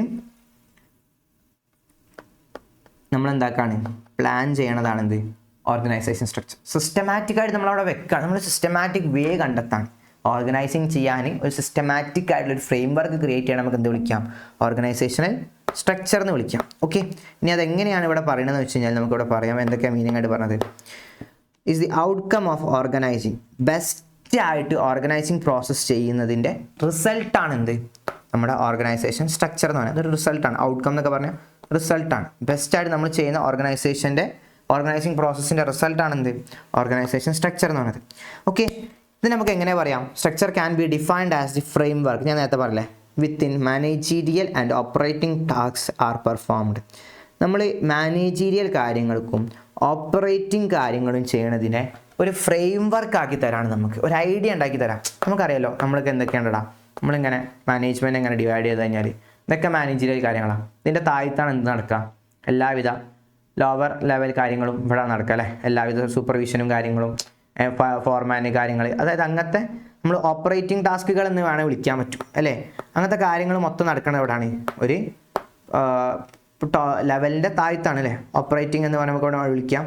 ഇവിടെ വേണമെങ്കിൽ നമുക്ക് മാനേജീരിയൽ എന്ന് വിളിക്കാം അല്ലേ? അപ്പോൾ ഈ രണ്ട് കാര്യങ്ങളെയും കറക്റ്റായിട്ട് ചെയ്യാൻ നമ്മളെ ഹെൽപ്പ് ചെയ്യണതാണ് ആര്? ഓർഗനൈസേഷൻ സ്ട്രക്ചർ എന്ന് പറഞ്ഞു കഴിഞ്ഞാൽ. ക്ലിയർ? അതാണ് എന്ത് അവിടെ പ്രത്യേകം പറഞ്ഞ കേട്ടോ. ഇതിൽ നമുക്ക് വേറൊരു ബെനിഫിറ്റ് എന്താ വെച്ചാൽ നമ്മളുടെ റിലേഷൻഷിപ്പ്, അതായത് specifies relationship between people, work and resources. ആളുകൾക്കും വർക്കും അതേപോലെ തന്നെ റിസോഴ്സസും തമ്മിലുള്ള ക്ലിയർ കട്ടായിട്ടുള്ള ഒരു റിലേഷൻഷിപ്പ് നമ്മളെ മനസ്സിലാക്കി തരാൻ ആര് ഹെൽപ്പ് ചെയ്യും? ഓർഗനൈസേഷൻ സ്ട്രക്ചർ നമ്മളെ ഹെൽപ്പ് ചെയ്യും. ഇതിൽ പ്രധാനമായിട്ട് നമുക്ക് നോക്കുകയാണെങ്കിലേ ഒരു ഏകദേശം ഞാനൊരു ചെറിയൊരു പ്ലാൻ കൊടുത്തിട്ടുണ്ട്. മീൻസ് ഒരു ഔട്ട്ലൈൻ കൊടുത്തിട്ടുണ്ട്, ഒരു ഫ്ലോ ചാർട്ട് പോലെ കൊടുത്തിട്ടുണ്ട്. നമ്മളെ CEO ഇദ്ദേഹം എവിടെ ഉണ്ടാവാം? നമുക്ക് CEO നമുക്ക് ഇവിടെ കാണാൻ പറ്റാം. അധികം നമ്മൾ ഏത് ഭാഗത്താണ് ഉണ്ടാവുക? CEO നമ്മുടെ മാനേജീരിയൽ ആയിട്ടുള്ള രീതിയാണ് എന്ത് ഇവിടെ കാണാൻ പറ്റാം അല്ലേ? പിന്നെ താഴോട്ടേക്ക് നോക്കുമ്പോൾ നമ്മൾ ഇവിടെ മാനേജേഴ്സിനാണ് കാണുന്നത് അല്ലേ? ഇതൊരു മാനേജറാണ്, പ്രൊഡക്ഷനുമായി ബന്ധപ്പെട്ട മാനേജർ. പ്രൊഡക്ഷൻ്റെ ഒരു വിങ് ഇവിടെ ഉണ്ട്. കാണുകയാണെങ്കിൽ ഫോർമാൻ അസംബ്ലി, വർക്കർ, ഇതൊരു വിങ്. ഇത് മാനേജർ. മാർക്കറ്റിങ്ങിൻ്റെ വേറൊരു wing. Sales officer, okay, sales person. അപ്പോൾ ഇത് വേറെ വിങ്. അപ്പോൾ ഇതൊക്കെ ഇവരൊക്കെ ആരാണ്? ഇവരൊക്കെ നമ്മളെ ഓപ്പറേറ്റിങ്ങുമായി ബന്ധപ്പെട്ട ആൾക്കാരാണ് അല്ലേ? ഓപ്പറേറ്റിങ്ങുമായി ബന്ധപ്പെട്ട ആൾക്കാരാണ് ഇവിടെ. ക്ലിയർ ആണല്ലോ അല്ലേ? അപ്പോൾ ഇനി നമ്മൾ ഡിസ്കസ് ചെയ്യുന്നത് എന്താ വെച്ചാൽ, അപ്പോൾ നമ്മളെ ഇതിൻ്റെ ഓപ്പറേഷൻ ലെവലിലും മാനേജീരിയൽ ലെവലിലും ഹെൽപ്പ് ചെയ്യാൻ ഏറ്റവും കൂടുതൽ നമ്മളെ റിലേഷൻഷിപ്പ് മനസ്സിലാക്കി തരാനും അതേപോലെ തന്നെ ഈ ഒരു മാനേജറിയൽ ഓപ്പറേറ്റിംഗ് ആയിട്ടുള്ള കാര്യങ്ങൾ കൃത്യതയോടുകൂടി നമ്മളെ ചെയ്യാനുള്ള ഹെൽപ്പ് ചെയ്യണ ഒരു ഫ്രെയിം വർക്കാണ് എന്ത്? Organisation structure. അതായത് ഇങ്ങനെ കാണുന്ന ആ ഒരു സ്ട്രക്ചർ നമ്മളൊരു ഫ്രെയിം വർക്ക്, ഒരു പ്രോസസ്സ് അല്ലെങ്കിൽ ഒരു പ്ലാനായിട്ട് നമ്മൾ കാര്യങ്ങൾ മൊത്തം കൺട്രോൾ ചെയ്ത് മുന്നോട്ട് പോകാനും ഹെൽപ്പ് ചെയ്യുന്ന ഒരു പ്ലാനാണ്. ഓക്കെ, ഇപ്പോൾ ഞാൻ നേരത്തെ ഇവിടെ പറഞ്ഞില്ല മാനേജീരിയൽ ആയിട്ടും ഓപ്പറേറ്റിംഗ് ആണല്ലേ. മാനേജീരിയൽ നമ്മൾ ഇത് ഭാഗം പറയും, ഓപ്പറേറ്റിംഗ് നമ്മൾ ഈ ഭാഗം പറയും. ക്ലിയർ? അപ്പോൾ നമുക്കില്ലേ ഇവിടെ രണ്ട് രീതിയാണ്, ക്ലാസിഫിക്കേഷനാണ് എന്തുള്ളത്? ഓർഗനൈസേഷൻ സ്ട്രക്ചർ നമുക്ക് പഠിക്കാനുള്ളത്. ഓക്കെ, രണ്ട് ക്ലാസിഫിക്കേഷൻസ് ആണ് നമുക്ക് ഓർഗനൈസേഷൻ സ്ട്രക്ചറിന് പഠിക്കാനുള്ളത്. ഫസ്റ്റ് വൺ ഈസ് ഫങ്ഷണൽ സ്ട്രക്ചറും and second one is divisional structure. ഇങ്ങനെ രണ്ട് സ്ട്രക്ചേഴ്സാണ് നമ്മൾ പഠിക്കാനുള്ളത്. ഓക്കെ, ഓയേക് ഓദോ രണ്ടെണ്ണം, ഫങ്ഷണലും ഡിവിഷണലും കേട്ടോ. ഈ ഗ്രാഫ് കാണുമ്പോൾ നമുക്ക് മനസ്സിലാവുണ്ടോ? എന്തെങ്കിലും മനസ്സിലാവുണ്ടോ? ഗ്രാഫ് കാണുമ്പോൾ ഫങ്ഷൻ്റെ ഗ്രാഫ് ഉണ്ടോ? ഇവിടെ നമുക്ക് CEO ഉണ്ട്, ഇവിടെ നമുക്ക് CEO ഉണ്ട്. ഓക്കെ, ഡിഫറൻസ് ഇവിടെ തന്നെ പഠിച്ചു പോകട്ടോ. ഇവിടെ നമുക്ക് CEO ഉണ്ട്, ഇവിടെ നമുക്ക് CEO ഉണ്ട്. ഇനി എന്താ അടുത്തത്? ഇവിടെ മാർക്കറ്റിംഗ് മാനേജർ ഉണ്ട്, ഇവിടെ സെയിൽസ് മാനേജർ ഉണ്ട്, ഇവിടെ ഫിനാൻസ് മാനേജർ ഉണ്ട്. ഓരോരോ ഡിപ്പാർട്ട്മെൻറ്റ് വൈസ്. മാർക്കറ്റിംഗ് എന്നുള്ളത് ഇതൊരു ഡിപ്പാർട്ട്മെൻ്റ് ആക്കാം, ഇത് സെയിൽസ് എന്നുള്ളത് വേറൊരു ഡിപ്പാർട്ട്മെൻ്റ് ആക്കാം, ഫിനാൻസ് എന്നുള്ളത് ഒരു ഡിപ്പാർട്ട്മെൻ്റ് ആക്കാം. 3 ഡിപ്പാർട്ട്മെൻറ്റ്. ഇവിടെ നോക്ക്, ഇവിടെ ഇതേപോലെ തന്നെ region 1, region 2, region 3 shared services എന്നാണ് കൊടുത്തത് അല്ലേ? അപ്പോൾ ഇതൊക്കെ ഓരോരോ റീജൻസ് ആയിട്ട് അവിടെ കൊടുത്തത്. നോക്ക്, ഇതിൻ്റെ ഉള്ളിൽ സെയിൽസ് ആൻഡ് മാർക്കറ്റിംഗ്, ഇവിടെയും സെയിൽസ് ആൻഡ് മാർക്കറ്റിംഗ്, ഇവിടെയും സെയിൽസ്, എല്ലാത്തിലും സെയിൽസ് ആൻഡ് മാർക്കറ്റിംഗ് ഉണ്ട്. കണ്ടോ നിങ്ങൾ? അപ്പോൾ ഇതിൻ്റെ ബെനിഫിറ്റ് എന്താ വെച്ചാൽ ഇത് നമ്മൾ ഫംഗ്ഷനുമായി ബന്ധപ്പെട്ടതാണ്. ഇതൊക്കെ ഓരോ ഫങ്ഷൻസാണ് അല്ലേ? ഇത് നമ്മൾ ഡിവിഷനാണ്, ഇതൊരു ഡിവിഷനാണ്, ഇതൊരു ഡിവിഷനാണ്, ഇതൊരു ഡിവിഷനാണ്. അപ്പോൾ ഒരു ഡിവിഷൻ്റെ അണ്ടറിൽ തന്നെ എന്തൊക്കെയുണ്ട്? ഒരു ഡിവിഷൻ്റെ അണ്ടറിൽ ഈ എല്ലാ കാര്യങ്ങളും വരുന്നുണ്ട്. ഈ ഫങ്ഷൻസ് എല്ലാം എവിടെ വരുന്നുണ്ട്? ഒരു ഡിവിഷൻ്റെ അണ്ടറിൽ വരുന്നുണ്ട്. അപ്പോൾ അതായത് ഒരു ഡിവിഷൻ അതായത് ഡിവിഷണൽ സ്ട്രക്ചർ എന്ന് പറഞ്ഞാൽ ഒരുപാട് ഫങ്ഷണൽ സ്ട്രക്ചേഴ്സ് കൂടിയിട്ടാണ് എന്തുള്ളത്? ഒരു ഡിവിഷൻ സ്ട്രക്ചർ ഉള്ളത്. ഓക്കെ, മനസ്സിലായോ? ഒരുപാട് ഫങ്ഷണൽ സ്ട്രക്ചേഴ്സ് കൂടിയിട്ട്, അതായത് ഇതൊക്കെ ഒരു ഫങ്ഷണൽ സ്ട്രക്ചർ അല്ലേ? ഇങ്ങനത്തെ ഒരുപാട് കൂടിയിട്ടാണ് എന്തുണ്ടാവുന്നത്? ഓരോരോ ഡിവിഷണൽ സ്ട്രക്ചറും ഉണ്ടാവുന്നത് എന്നർത്ഥം. ഓക്കെ, ജസ്റ്റ് മനസ്സിലാക്കാൻ വേണ്ടി വെച്ചോളേ, നമുക്ക് ജസ്റ്റ് ഡീറ്റെയിൽ ആയിട്ട് പഠിക്കാം. അപ്പോൾ ഇത് പഠിക്കുന്നതിന് മുന്നേ നമ്മൾ മനസ്സിലാക്കേണ്ട പ്രധാനപ്പെട്ട മറ്റൊരു ടോപ്പിക്കാണ് span of management or span of control എന്നുള്ളത്. ഓക്കെ, അതെന്താണെന്ന് വെച്ച് നമുക്ക് പറയാൻ പറ്റും. സ്പാൻ ഓഫ് മാനേജ്മെൻറ്റ് എന്ന് പറഞ്ഞു കഴിഞ്ഞാൽ ഇപ്പോൾ നമ്മളില്ലേ ഒരു ക്ലാസ്സിലേക്ക് നോക്കുന്ന സമയത്ത് നമുക്ക് ചിലപ്പം 60 സ്റ്റുഡൻസ് ഉള്ള ഒരു ക്ലാസ് ഉണ്ടാവും അല്ലേ, കുറേ ഓക്കെ, ഒരു ക്ലാസ് റൂം. ഓക്കെ, ഈ ക്ലാസ് റൂമിൽ ഒരു ടീച്ചർ ഇവിടെ ചുറ്റും എന്താണ് ഫുള്ളും നല്ല നമ്മൾ അടിപൊളിയായിട്ടുള്ള മക്കൾ കുറേ ആൾക്കാർ വിളിക്കുന്നുണ്ട്.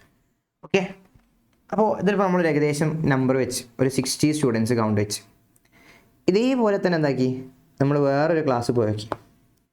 അവിടെ ഒരു ടീച്ചറുണ്ട്, ഇവിടെയും കുറേ ആൾക്കാരുണ്ട്, സ്റ്റുഡൻസ് ഉണ്ട്. ഇതിന് നമ്മളെന്താക്കി ഒരു 50 കൗണ്ട് ഇതിന് കൊടുത്ത്. ഓക്കെ, ഇനി അതേപോലെ തന്നെ എന്താക്കി വേറൊരു ക്ലാസ്, ഈ ക്ലാസ്സിൽ എന്താക്കി ഒരു ടീച്ചറുണ്ട് ഇവിടെ. ഇവിടെ നമ്മൾ നോക്കുന്ന സമയത്ത് ഇവിടെ നമുക്ക് കുറച്ച് സ്റ്റുഡൻസേ ഉള്ളൂ, ഒരു ഏകദേശം പറയുകയാണെങ്കിൽ ഒരു 20 സ്റ്റുഡൻസേ ഉള്ളൂ എന്ന് വിചാരിക്കാം. ഇതെന്താ ഇങ്ങനെ കൊടുത്തു വെച്ച് കഴിഞ്ഞാൽ ഈ ടീച്ചർക്ക് എന്താക്കാൻ പറ്റുന്നുണ്ട്, ഈ ടീച്ചർക്ക് എന്താക്കാൻ പറ്റുന്നുണ്ട്, ഈ 60 കുട്ടികളെയും ഒരേപോലെ മാനേജ് ചെയ്യാൻ പറ്റുന്നുണ്ട് ഒറ്റ ക്ലാസ്സിൽ. പക്ഷേ ഈ ടീച്ചർക്ക് ആകെ 50 കുട്ടികളെ പറ്റുള്ളൂ, ഈ ടീച്ചർക്കാണെങ്കിലോ 20 കുട്ടികളെ പറ്റുന്നുള്ളൂ. കാരണം 20 കൂടുമ്പോൾ എന്താണ് ബുദ്ധിമുട്ടുകൾ വരുന്നത്. അപ്പോൾ ഓരോ പേഴ്സൺസിനും കൺട്രോൾ ചെയ്യാൻ പറ്റുന്ന ആളുകളുടെ എണ്ണം ഉണ്ടാവും.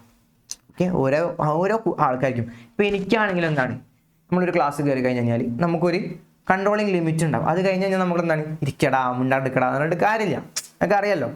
അപ്പോൾ അതേപോലെയൊക്കെ തന്നെ നമുക്കൊരു ഹോൾഡിംഗ് കപ്പാസിറ്റി ആവും. എനിക്കൊരു 10-60 കുട്ടികളുണ്ടെങ്കിൽ കൂളായിട്ട് എടുക്കാൻ പറ്റും. പക്ഷേ അതിൽ കൂടുതലൊക്കെ ആകുമ്പോൾ എന്താവും നമ്മൾ ചിലപ്പോൾ മൈക്ക് യൂസ് ചെയ്യേണ്ടി വരും, ചിലപ്പോൾ നമ്മൾ എന്താക്കേണ്ടി വരും, കുറച്ചും കൂടിയും ആ ഒരു എഫേർട്ട് മാറ്റി ഇടേണ്ടി വരും. അപ്പോൾ അങ്ങനെയൊക്കെ അനുസരിച്ച് ഓരോരുത്തരുടെ ലെവൽ എന്താവും മാറിക്കൊണ്ടിരിക്കും.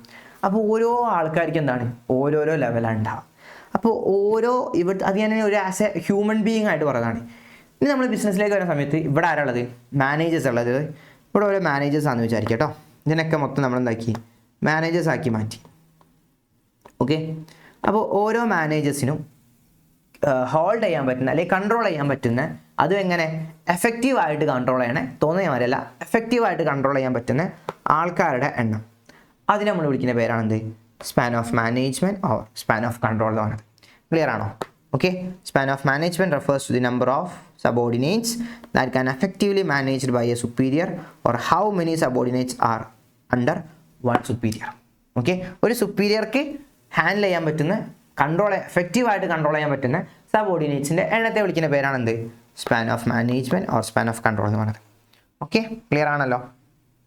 ഇനി അടുത്തതാണ് നമ്മൾ ഫംഗ്ഷൻ സ്ട്രക്ചറിലേക്ക് വീണ്ടും വരാം കേട്ടോ. ഇത് ഞാൻ മുന്നേ പറഞ്ഞതെന്ന് വെച്ച് കഴിഞ്ഞാൽ ഇപ്പോൾ നമ്മളിവിടെ കണ്ടോ മാർക്കറ്റിംഗ് മാനേജർ, ഇതൊരു മാർക്കറ്റിംഗ് ഡിപ്പാർട്ട്മെൻറ്റ് ആക്കിയിട്ട് നമുക്ക് എന്താക്കാം ചിത്രീകരിക്കാം, ഒരു മാർക്കറ്റിംഗ് ഡിപ്പാർട്ട്മെൻറ്റ്. ഓക്കെ, സുഖല്ലേ വായിക്കാം, പഠിച്ചോ. Marketing department. ഇന്ന് നമുക്ക് വേറെ ഡിപ്പാർട്ട്മെൻറ്റ് എന്താ, സെയിൽസ് എന്നുള്ള ഡിപ്പാർട്ട്മെൻറ്റ്. നമ്മുടെ പർച്ചേസ് എന്നല്ല, അത് ഫിനാൻസ് അല്ലേ, ഫിനാൻസ് എന്നുള്ള വേറെ ഡിപ്പാർട്ട്മെൻറ്റ്. അപ്പോൾ 3 ഡിപ്പാർട്ട്മെൻറ്റ് ആക്കി മാറ്റിയിട്ടുണ്ട്. ഇതിൻ്റെ ഉള്ളിൽ കുറേ നമ്പർ ഓഫ് താഴത്തുള്ള ആൾക്കാരില്ലേ, ഈ ആൾക്കാരൊക്കെ ഇതൊക്കെ കുറേ ഉണ്ടെന്ന് വിചാരിക്കട്ടോ, കുറേ ഉണ്ടെന്ന് വിചാരിക്കാം. അപ്പോൾ ഈ മാർക്കറ്റിങ്ങിൽ ഇപ്പോൾ ഒരു 90 മെമ്പേഴ്സ് ഉണ്ടെന്ന് വിചാരിക്കാം, ഒരു മാനേജർ 90 ആൾക്കാർ. സെയിൽസിൽ അതേമാതിരി ഒരു 100 ഉണ്ടെന്ന് വിചാരിക്കാം. ഫിനാൻസിൽ നമുക്കൊരു 50 ആൾക്കാരാണെന്ന് വിചാരിക്കാം. അപ്പോൾ അതായത് ഓരോ മാനേജേഴ്സിനും എഫക്റ്റീവായിട്ട് ഡീൽ ചെയ്യാൻ പറ്റുന്ന ആൾക്കാരുടെ എണ്ണം, അതാണ് സ്പാൻ ഓഫ് കൺട്രോൾ എന്ന് പറയുന്നത്. അപ്പോൾ ഇതെന്താണ് ചിലപ്പോൾ അങ്ങോട്ടും ഇങ്ങോട്ടും മാറിക്കൊണ്ടിരിക്കും. ഇപ്പോൾ ഈ 90 ഒക്കെ ഉണ്ടെങ്കിൽ ചിലപ്പോൾ ഇവിടെ 2, 3, 4, 5 മാനേജേഴ്സ് ഉണ്ടാവും. ഓക്കെ, കാരണം സ്പാൻ ഓഫ് കൺട്രോൾ കുറവായിരിക്കും അതിന് വേണ്ടിയിട്ട് കേട്ടോ. അപ്പോൾ ഇനി നമ്മൾ ഫംഗ്ഷൻ സ്ട്രക്ചറിലേക്ക് വരുന്ന സമയത്ത് ഫംഗ്ഷൻ സ്ട്രക്ചർ എന്ന് പറഞ്ഞാൽ എന്താ നമുക്ക് നോക്കാം കേട്ടോ. അതായത് wherein jobs of similar nature are grouped into major functions and these major functions are organised as separate departments. അതായത് നമ്മൾ ഒരേപോലെ വരുന്ന ജോബുകളില്ലേ, ഇപ്പോൾ ഞാൻ നേരത്തെ വരച്ചപ്പോൾ നമ്മൾ കണ്ടിട്ടുണ്ടാവും, നിങ്ങൾ കണ്ടിട്ടുണ്ടാവും, ഇത് മാർക്കറ്റിംഗ് വർക്കുകൾ എടുക്കുന്ന ആൾക്കാരാണിതിൽ. ഇത് മൊത്തം വരുന്നത് ആരാ, സെയിൽസ് വർക്ക് എടുക്കുന്ന ആൾക്കാരാണ്. ഇവിടെ മൊത്തം നമ്മൾ കാണുന്നത് സെയിൽസ് വർക്ക് എടുക്കുന്ന ആൾക്കാർ. അത് എന്തെൻ്റെ വര എങ്ങനെ പോണേ, ഒരു സുഖമില്ലാത്ത വര അല്ലേ. ഓക്കെ, ഇത് മൊത്തം ആരാ, ഫിനാൻസ് വർക്ക് എടുക്കുന്ന ആൾക്കാരാണ് ഇവിടെ അല്ലേ. 3 ആൾക്കാരാണ് നമുക്കിവിടെ കാണുന്നത് അല്ലേടാ. അപ്പോൾ ഒരേപോലെ വർക്ക് വരുന്ന ആൾക്കാരില്ലേ, ഇവർ നമ്മളെന്താക്കാണ് ഒരു ഡിപ്പാർട്ട്മെൻ്റ് ആക്കി മാറ്റാണ്, സെപ്പറേറ്റ് ഡിപ്പാർട്ട്മെൻ്റ് ആക്കി മാറ്റാണ്. ഓക്കെ, അപ്പോൾ അങ്ങനെ സിമിലർ നേച്ചറിൽ വരുന്ന ജോബുകളൊക്കെ ഓരോരോ ഡിപ്പാർട്ട്മെൻറ്റുകളാക്കി മാറ്റുന്നത്. അവിടെ ഫങ്ഷൻ പ്രവൃത്തിയല്ല പ്രാധാന്യം, അങ്ങനെ പ്രവൃത്തിയുമായി ബന്ധപ്പെട്ടിട്ട് ഇവരെ ഓരോരോ ഗ്രൂപ്പുകളാക്കി മാറ്റുകയാണെങ്കിൽ that can be called as functional structure. Okay, ഇതൊക്കെ പ്രവൃത്തിയല്ലേ, ഇതൊരു ഫങ്ഷനാണ് അല്ലേ, ഇത് മറ്റൊരു ഫങ്ഷനാണ്. And also this is also another function അല്ലേ. ഫിനാൻസ് എന്നുള്ളൊരു ഫങ്ഷൻ അല്ലേ, സെയിൽസ് ഒരു ഫംഗ്ഷനാണ്, മാർക്കറ്റിംഗ് ഒരു ഫംഗ്ഷനാണ്. അപ്പോൾ ഇതേപോലെ ഫംഗ്ഷൻസ് വരുന്ന ആൾക്കാരെ നമ്മൾ എന്താക്കാണ്, ഓരോരോ ഗ്രൂപ്പാക്കി മാറ്റും. And these grouping is also known as എന്താണ്, ഫങ്ഷണൽ സ്ട്രക്ചർ എന്ന് പറഞ്ഞത് കേട്ടോ. ഓക്കെ, ഇവിടെ നമ്മളെന്ന് വെച്ച് കഴിഞ്ഞാൽ classifies peoples according to the function they perform in organisation. ഒരു ചെയ്യുന്ന ജോലിക്ക് അനുസരിച്ച് മാറിക്കൊണ്ട് കേട്ടോ. ഓക്കെ, ഇത് നമ്മൾ പ്രധാനമായിട്ടും in case of A person will be charge of each department. ഇതിനൊരു ഹെഡും ഉണ്ടാവും. നമ്മളൊരു മാനേജർ എന്നാണ് പറയുക അല്ലേ, മാർക്കറ്റിംഗ് മാനേജർ നിങ്ങളിവിടെ കാണുന്നുണ്ട്, സെയിൽസ് മാനേജർ ഒരു ഹെഡ്, ഫിനാൻസ് മാനേജർ ഒരു ഹെഡ്. ഓക്കെ, ഇനി എന്താ, in case of manufacturing concern we can have production, marketing, finance etcetera. ഇത് മാനുഫാക്ചറിങ് ആകുമ്പോഴാണ് ഇതുണ്ടാവുക, സെയിൽസിലാകുമ്പോൾ ഐ മീൻ സർവീസ് റിലേറ്റ് ചെയ്തിട്ടാകുമ്പോൾ വേറെ പേരുകളേക്ക് കേട്ടോ. സോ അധികം മാനുഫാക്ചറിങ്ങിലാണ് നമുക്ക് പർച്ചേസ് ഉണ്ടാവുക, മാർക്കറ്റിംഗ് ഉണ്ടാവുക, ഫിനാൻസ് ഉണ്ടാവുക, പ്രൊഡക്ഷൻ മെയിൻലി ഉണ്ടാവാം. ഓക്കെ, ഒരു സർവീസ് സെൻറ്റർ റിലേറ്റഡ് ആണെങ്കിൽ നമുക്ക് ഈ പ്രൊഡക്ഷൻ ചിലപ്പോൾ കാണാൻ കഴിയില്ല, അവിടെ പർച്ചേസും ചാൻസ് കുറവായിരിക്കും, മാർക്കറ്റിംഗ് ഉണ്ടാവും, ഫിനാൻസിങ് ഉണ്ടാവും, സെയിൽസ് ഉണ്ടാവും, ഇങ്ങനെ വേറെ ഡിപ്പാർട്ട്മെൻറ്റ്സുകൾ ഉണ്ടാവും. ഓക്കെ, ക്ലിയർ ആണല്ലോ, ഇതും ഉണ്ടാവും, പർച്ചേസിംഗ് ഉണ്ടാവും കേട്ടോ, ചെറിയ ചെറിയ കാര്യങ്ങൾക്കൊക്കെ ഡീൽ ചെയ്യാനൊക്കെ ആയിട്ടുണ്ടാവും. ഓക്കെ, അപ്പോൾ ഇതിനാണ് ഒന്ന് വിളിക്കുക ഫംഗ്ഷൻസ് ആണ്. അപ്പോൾ അവരുടെ ഫംഗ്ഷൻസ് റിലേറ്റഡ് നമ്മൾ എന്താക്കാണ്, അവർ ഡിവൈഡ് ചെയ്യാണ്. And these structure is also called is known as functional structure. Okay, ഇനി ഇതിൻ്റെ കുറച്ച് അഡ്വാൻറ്റേജസ് പഠിക്കുക. എന്തൊക്കെയാണ് ഇതിൻ്റെ ബെനഫിറ്റ്സ്, അതായത് ഫംഗ്ഷൻ സ്ട്രക്ചർ ആക്കി കഴിഞ്ഞാൽ കമ്പനിക്ക് ഉണ്ടാവുന്ന ഗുണങ്ങൾ എന്തൊക്കെയാണെന്നുള്ളത്. ഒന്നെന്താ, സ്പെഷ്യലൈസേഷൻ ഉണ്ടാവും അല്ലടാ. ഇതൊക്കെ നമുക്ക് കുറേ ഫങ്ഷൻസ് ഇവിടെ കൊടുത്തേക്കണം. R&D, research and development, production, marketing എന്നാണ് കേട്ടോ, human resource, IT, finance and administration. ഇതൊക്കെ ഓരോരോ ഡിപ്പാർട്ട്മെൻറ്റാണ്, പൊതുവേ ഒരു കമ്പനിയിൽ കാണുന്ന ഡിപ്പാർട്ട്മെൻറ്റാണ്. അപ്പോൾ ഇതൊക്കെ ചെയ്യുന്ന ആൾക്കാരൊക്കെ ആരാണ്, ഇവിടുത്തെ ഹെഡുകളായിരിക്കും ഇതിനെ കൺട്രോൾ ചെയ്യാം. അപ്പോൾ ഇത് ചെയ്യൽ ആരായിരിക്കും, ഇതുമായി ബന്ധപ്പെട്ട ഇതിനെ അറിയുന്ന ആൾക്കാരല്ലേ, പ്രൊഡക്ഷനുമായി ബന്ധപ്പെട്ട ആൾക്കാരായിരിക്കും ഇതിലുണ്ടാവുക, മാർക്കറ്റിംഗുമായി ബന്ധപ്പെട്ട സ്റ്റാഫുകളായിരിക്കും ഇതിലുണ്ടാവുക, HR-ഉമായി ബന്ധപ്പെട്ട ആൾക്കാരാണ് ഇതിലുണ്ടാവുക, IT റിലേറ്റഡ് ആൾക്കാരാണ് ഇതിലുണ്ടാവുക. അപ്പോൾ നമുക്ക് ഇതിനൊക്കെ എന്തിനെ കിട്ടും, സ്പെഷ്യലിസ്റ്റുകളെ കിട്ടും, ഓരോരോ സ്പെഷ്യലിസ്റ്റുകളെ നമുക്ക് കിട്ടും. ഓക്കെ, ഇങ്ങനെ ആക്കുന്നതിന് ബെനിഫിറ്റ് എന്താ, സ്പെഷ്യലൈസേഷൻ എന്നുള്ളത്. പല തരത്തിലുള്ള സ്പെഷ്യാലിറ്റി ഉള്ള ആൾക്കാരെ നമുക്ക് കിട്ടും. ഇതൊക്കെ സ്പെഷ്യലിസ്റ്റുകളാണ്. ഫിനാൻസ് സ്പെഷ്യലിസ്റ്റുകൾ, IT സ്പെഷ്യലിസ്റ്റുകൾ, ഹ്യൂമൻ റിസോഴ്സ് സ്പെഷ്യലിസ്റ്റുകൾ, മാർക്കറ്റിംഗ് സ്പെഷ്യലിസ്റ്റുകൾ, പ്രൊഡക്ഷൻ സ്പെഷ്യലിസ്റ്റുകൾ, R&D റിസർച്ച് സ്പെഷ്യലിസ്റ്റുകൾ, ഇതൊക്കെ നമുക്ക് എന്താ കിട്ടും, സ്പെഷ്യലിസ്റ്റുകളെ നമുക്ക് കിട്ടും. അതാണ് സ്പെഷ്യലൈസേഷൻ എന്ന് പറയുന്നത്. രണ്ടാമത്തെ എന്താ, ഈസി സൂപ്പർവിഷൻ. ഇവരൊക്കെ ഒറ്റയടിക്ക് നമുക്ക് ഉണ്ടാക്കാൻ പറ്റും, കാര്യങ്ങൾ നോക്കാൻ പറ്റും. ഇതിൽ എല്ലാ സ്റ്റാഫും എങ്ങനെ വർക്ക് ചെയ്യുന്നത് നോക്കിയാൽ നമുക്ക് ഈ ഒരു റിസർച്ചിൻ്റെ മാനേജർ നോക്കിയാൽ അയാൾ പറഞ്ഞ ഡീറ്റെയിൽ, പ്രൊഡക്ഷനോട് വെച്ച് കഴിഞ്ഞാൽ അയാൾ പറഞ്ഞ ഡീറ്റെയിൽ, മാർക്കറ്റിങ്ങിന് വെച്ച് കഴിഞ്ഞാൽ അയാൾ പറഞ്ഞ ഡീറ്റെയിൽ, ഹ്യൂമൻ റിസോഴ്സിൻ്റെ കാര്യങ്ങൾ, IT-ൻ്റെ കാര്യങ്ങൾ, ഫിനാൻസിൻ്റെ കാര്യങ്ങൾ ഒക്കെ ഇവർ നോക്കും. ഇവരൊക്കെ കൺട്രോൾ ചെയ്യാൻ ആരുണ്ട് മുകളിൽ നിൽക്കുന്ന ആര്, CEO, ചീഫ് എക്സിക്യൂട്ടീവ് ഓഫീസർ അല്ലേ, മൂപ്പര് ഇവിടെ ഉണ്ട്. അപ്പോൾ മൂപ്പര് കൺട്രോൾ ചെയ്യും. ഇപ്പോൾ കൺട്രോൾ ചെയ്യാൻ നമുക്ക് സുഖമാണ്, ഈസി സൂപ്പർവിഷൻ ഭയങ്കര എളുപ്പമാണ്. ഓക്കെ, ഇനി അടുത്തെന്താ പറഞ്ഞത്, ഇൻക്രീസ് മാനേജറിയൽ എഫിഷ്യൻസി. മാനേജ്മെൻറ്റിൻ്റെ പവറും കാര്യങ്ങളും എഫിഷ്യൻസിയും ഒക്കെ എന്താവും, നല്ല രീതിയിൽ നടക്കും. എഫക്റ്റീവ് ട്രെയിനിങ്, ഇവർക്ക് വേണ്ട ട്രെയിനിങ്ങും കാര്യങ്ങളും പ്രോപ്പറായിട്ട് കൊടുക്കാം. ഇനിയിപ്പോൾ ഇതിൽ ഏതെങ്കിലും ഒരു സ്റ്റാഫ് കുറച്ച് ഡീമോട്ടിവേറ്റഡ് ആയി, വർക്കൊന്നും പെർഫോമൻസ് ഒന്നും അടിപൊളിയല്ല എന്നുണ്ടെങ്കിൽ അവർക്ക് വേണ്ടി എഫക്റ്റീവ്നെസ് ആയിട്ടുള്ള ട്രെയിനിങ്ങും കാര്യങ്ങളും ഇവിടെ പ്രൊവൈഡ് ചെയ്യാം. നമുക്ക് ചെയ്യാൻ വളരെ ലോവർ കോസ്റ്റാണ്, വളരെ വലിയ എക്സ്പെൻസീവോ കാര്യങ്ങളോ ഒന്നും ഇതിനില്ല. ഇതാണ് ഇതിൻ്റെ ബെനിഫിറ്റ് കേട്ടോ. ഇനി അടുത്ത അതിൻ്റെ ഡിസഡ്വാൻറ്റേജസ്, കുറച്ച് പോരായ്മകൾ നോക്കാം. ഒന്നെന്താ, എംഫസിസ് ഓൺ ഡിപ്പാർട്ട്മെൻറ്റൽ ഒബ്ജക്റ്റീവ്. നമ്മളിവിടെ മെയിനായിട്ട് എന്താ ഡിപ്പാർട്ട്മെൻറ്റ് വൈസ് അല്ല ആക്കിയത്, അല്ലടാ ഡിപ്പാർട്ട്മെൻ്റ് അല്ലേ, ഇതിപ്പോൾ ഒരു ഡിപ്പാർട്ട്മെൻറ്റ്, ഇത് വേറെ ഡിപ്പാർട്ട്മെൻറ്റ്, ഇതൊക്കെ ഡിപ്പാർട്ട്മെൻറ്റുകളല്ലേ. ഇവിടെ പ്രശ്നം എന്താ വെച്ച് കഴിഞ്ഞാൽ ഇവരൊക്കെ ആ ഡിപ്പാർട്ട്മെൻറ്റിൻ്റെ കാര്യമാണ് നോക്കുന്നത്, ഓലതായിട്ടുള്ള കാര്യങ്ങളാണ് നോക്കുന്നത്. ഇപ്പോൾ നമ്മളെ ഡിപ്പാർട്ട്മെൻറ്റ് അടിപൊളിയായിട്ട് പെർഫോം ചെയ്യണം എന്നൊക്കെ ഇവർ വിചാരിക്കാം. ഓവറോൾ നമ്മുടെ ഓർഗനൈസേഷന് ഒരു ഗോൾ ഉണ്ടാവില്ലേ അല്ലേ, സോറി. അപ്പോൾ ഇതിലേക്ക് ചിലപ്പോൾ നമുക്ക് എന്താവില്ല, കോൺസെൻട്രേഷൻ കിട്ടലുണ്ടാവില്ല ഓർഗനൈസേഷൻ്റെ ഗോളിലേക്ക്. ഇവരെ ഗോളിലുമായിട്ട് അവിടെ എന്താവും, ചിലപ്പം സ്റ്റക്ക് ആവാൻ ചാൻസ് ഉണ്ടാവും. അപ്പോൾ ആ ഗോള് കിട്ടണമെങ്കിൽ നമ്മൾ എന്താക്കണം, കംപ്ലീറ്റ് ആയിട്ടൊന്ന് എഫക്റ്റീവായിട്ട് മാനേജ് ചെയ്യാം. അപ്പോൾ ഈ ഒരു എംഫസിസ് ഓൺ ഡിപ്പാർട്ട്മെൻറ്റൽ ഒബ്ജക്റ്റീവ്, അതാണ് ഞാൻ പറഞ്ഞ ഉദ്ദേശത്തോളൂ. നമ്മൾ ഉദ്ദേശിക്കുന്ന നമ്മുടെ ഗോൾ മാത്രമായിരിക്കും, ബാക്കി കാര്യങ്ങളൊക്കെ ചിലപ്പോൾ നമ്മൾ എന്താക്കില്ല, ഫോക്കസ് ചെയ്യാം.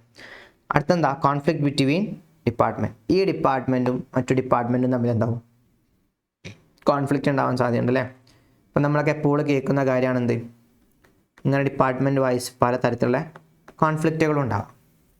ഇപ്പോൾ പ്രൊഡക്ഷൻ ചെയ്യണമെങ്കിൽ എന്ത് വേണം, ഫണ്ടിൻ്റെ ആവശ്യം വരും. ഇപ്പോൾ ഫിനാൻസുകാർ പറയുകയാണ് നമുക്ക് ഫണ്ട് തരാൻ പറ്റില്ല, അറിയാം ഈ കാര്യത്തിന് നമ്മൾ ഫണ്ട് തരില്ല, അത് ഭയങ്കര എക്സ്പെൻസീവ് ആണ്, നമുക്ക് ചോദ്യം വരുന്നുണ്ട് എന്ന് പറഞ്ഞാൽ പ്രൊഡക്ഷൻസിൻ്റെ പണി അവിടെ എടുക്കും അല്ലേ.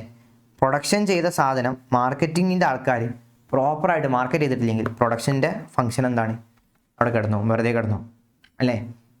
ഇനി നമ്മളോട് പറയുകയാണെന്ത്, പ്രൊഡക്ഷനിലേക്ക് നമുക്ക് കുറേ ആൾക്കാർ ആവശ്യമുണ്ട് എന്ന് പറഞ്ഞ്, അപ്പോൾ ഹ്യൂമൻ റിസോഴ്സിനോട് പറഞ്ഞു കുറേ ആൾക്കാർ ആവശ്യമുണ്ട്, കുറച്ച് ആളെ എംപ്ലോയീസിനെ തരിയെന്ന് പറഞ്ഞാൽ ഹ്യൂമൻ റിസോഴ്സ് എന്താ അറിയും, ഇപ്പോഴേ നമുക്ക് സ്റ്റാഫ് കൂടുതലാണ്, അതിൻ്റെ ആവശ്യമൊന്നുമില്ല എന്ന് പറഞ്ഞു കഴിഞ്ഞാൽ ഇവിടെ എന്താവും, പ്രൊഡക്ഷൻ്റെ പണി അവിടെ കിടക്കും, ഇവർ തമ്മിലുള്ള കോൺഫ്ലിക്റ്റ് ഉണ്ടാവും. അപ്പോൾ അങ്ങനെ ഇന്റർ ഡിപ്പാർട്ട്മെൻറ്റ് തമ്മിൽ കോർഡിനേഷൻ ഉണ്ടാവാതെക്കാനും അവിടെ കോൺഫ്ലിക്ട്സുകൾ ഉണ്ടാവാനും ചാൻസ് കൂടുതലാണ് കേട്ടോ. ഓക്കെ, അപ്പോൾ ഇത് അതാണ് ഇവിടെ പറഞ്ഞത്. പിന്നെ ഇതെല്ലാം കൂടി നമ്മളൊന്ന് ഏകോപിപ്പിക്കാനും വളരെ ഡിഫിക്കൽട്ടിയാണ്, അതാണ് അടുത്ത പറഞ്ഞ ഡിഫിക്കൽട്ടി ഇന്റർ ഡിപ്പാർട്ട്മെൻറ്റ് കോർഡിനേഷൻ എന്ന് പറഞ്ഞത്. ഓക്കെ, അപ്പോൾ അതാണ് ഫങ്ഷണൽ സ്ട്രക്ചർ. ഇനി നമുക്ക് നെക്സ്റ്റ് ഡിവിഷണൽ സ്ട്രക്ചറിലേക്ക് കിടക്കാം. അപ്പോൾ ഞാൻ നേരത്തെ പറഞ്ഞ ഓർമ്മ ഉണ്ടല്ലോ, എന്താ ഡിവിഷണൽ സ്ട്രക്ചർ എന്ന് പറഞ്ഞാൽ കുറേ ഫങ്ഷണൽ സ്ട്രക്ചർ കൂടിയതാണ് ഒരു ഡിവിഷണൽ സ്ട്രക്ചർ എന്ന് പറയുന്നത് അല്ലേ. ഇവിടെ എങ്ങനെ വെച്ച് കഴിഞ്ഞാൽ is an organizational design wherein there are separate division for different products. Different പ്രോഡക്ട്സുകൾക്ക് സെപ്പറേറ്റ് ഡിവിഷൻസ് ഉണ്ടാവും. ലൈക്ക് എന്താ പറയുക, നമ്മളൊരു കമ്പനിയിൽ തന്നെ ചിലപ്പോൾ എന്തുണ്ടാവും, ഒരു കമ്പനി തന്നെ ചിലപ്പം നമ്മൾ എക്സാമ്പിൾ പറയുന്നത് നേരത്തെ നമ്മൾ ലുലുവിനല്ലേ പറഞ്ഞത് അല്ലേ, ലുലു ഗ്രൂപ്പിലെ അതിനാ ലുലു പറഞ്ഞ ചിൻ്റെ പെട്ടെന്ന് ഇവിടെ അടുത്ത് കൊച്ചിയിലുള്ളതല്ലേ ഓർമ്മയിൽ പറഞ്ഞോണം കേട്ടോ. ഓക്കെ, കാരണം എനിക്ക് പ്രത്യേക ലുലു എന്നൊന്നും കിട്ടാനൊന്നുമില്ലേ.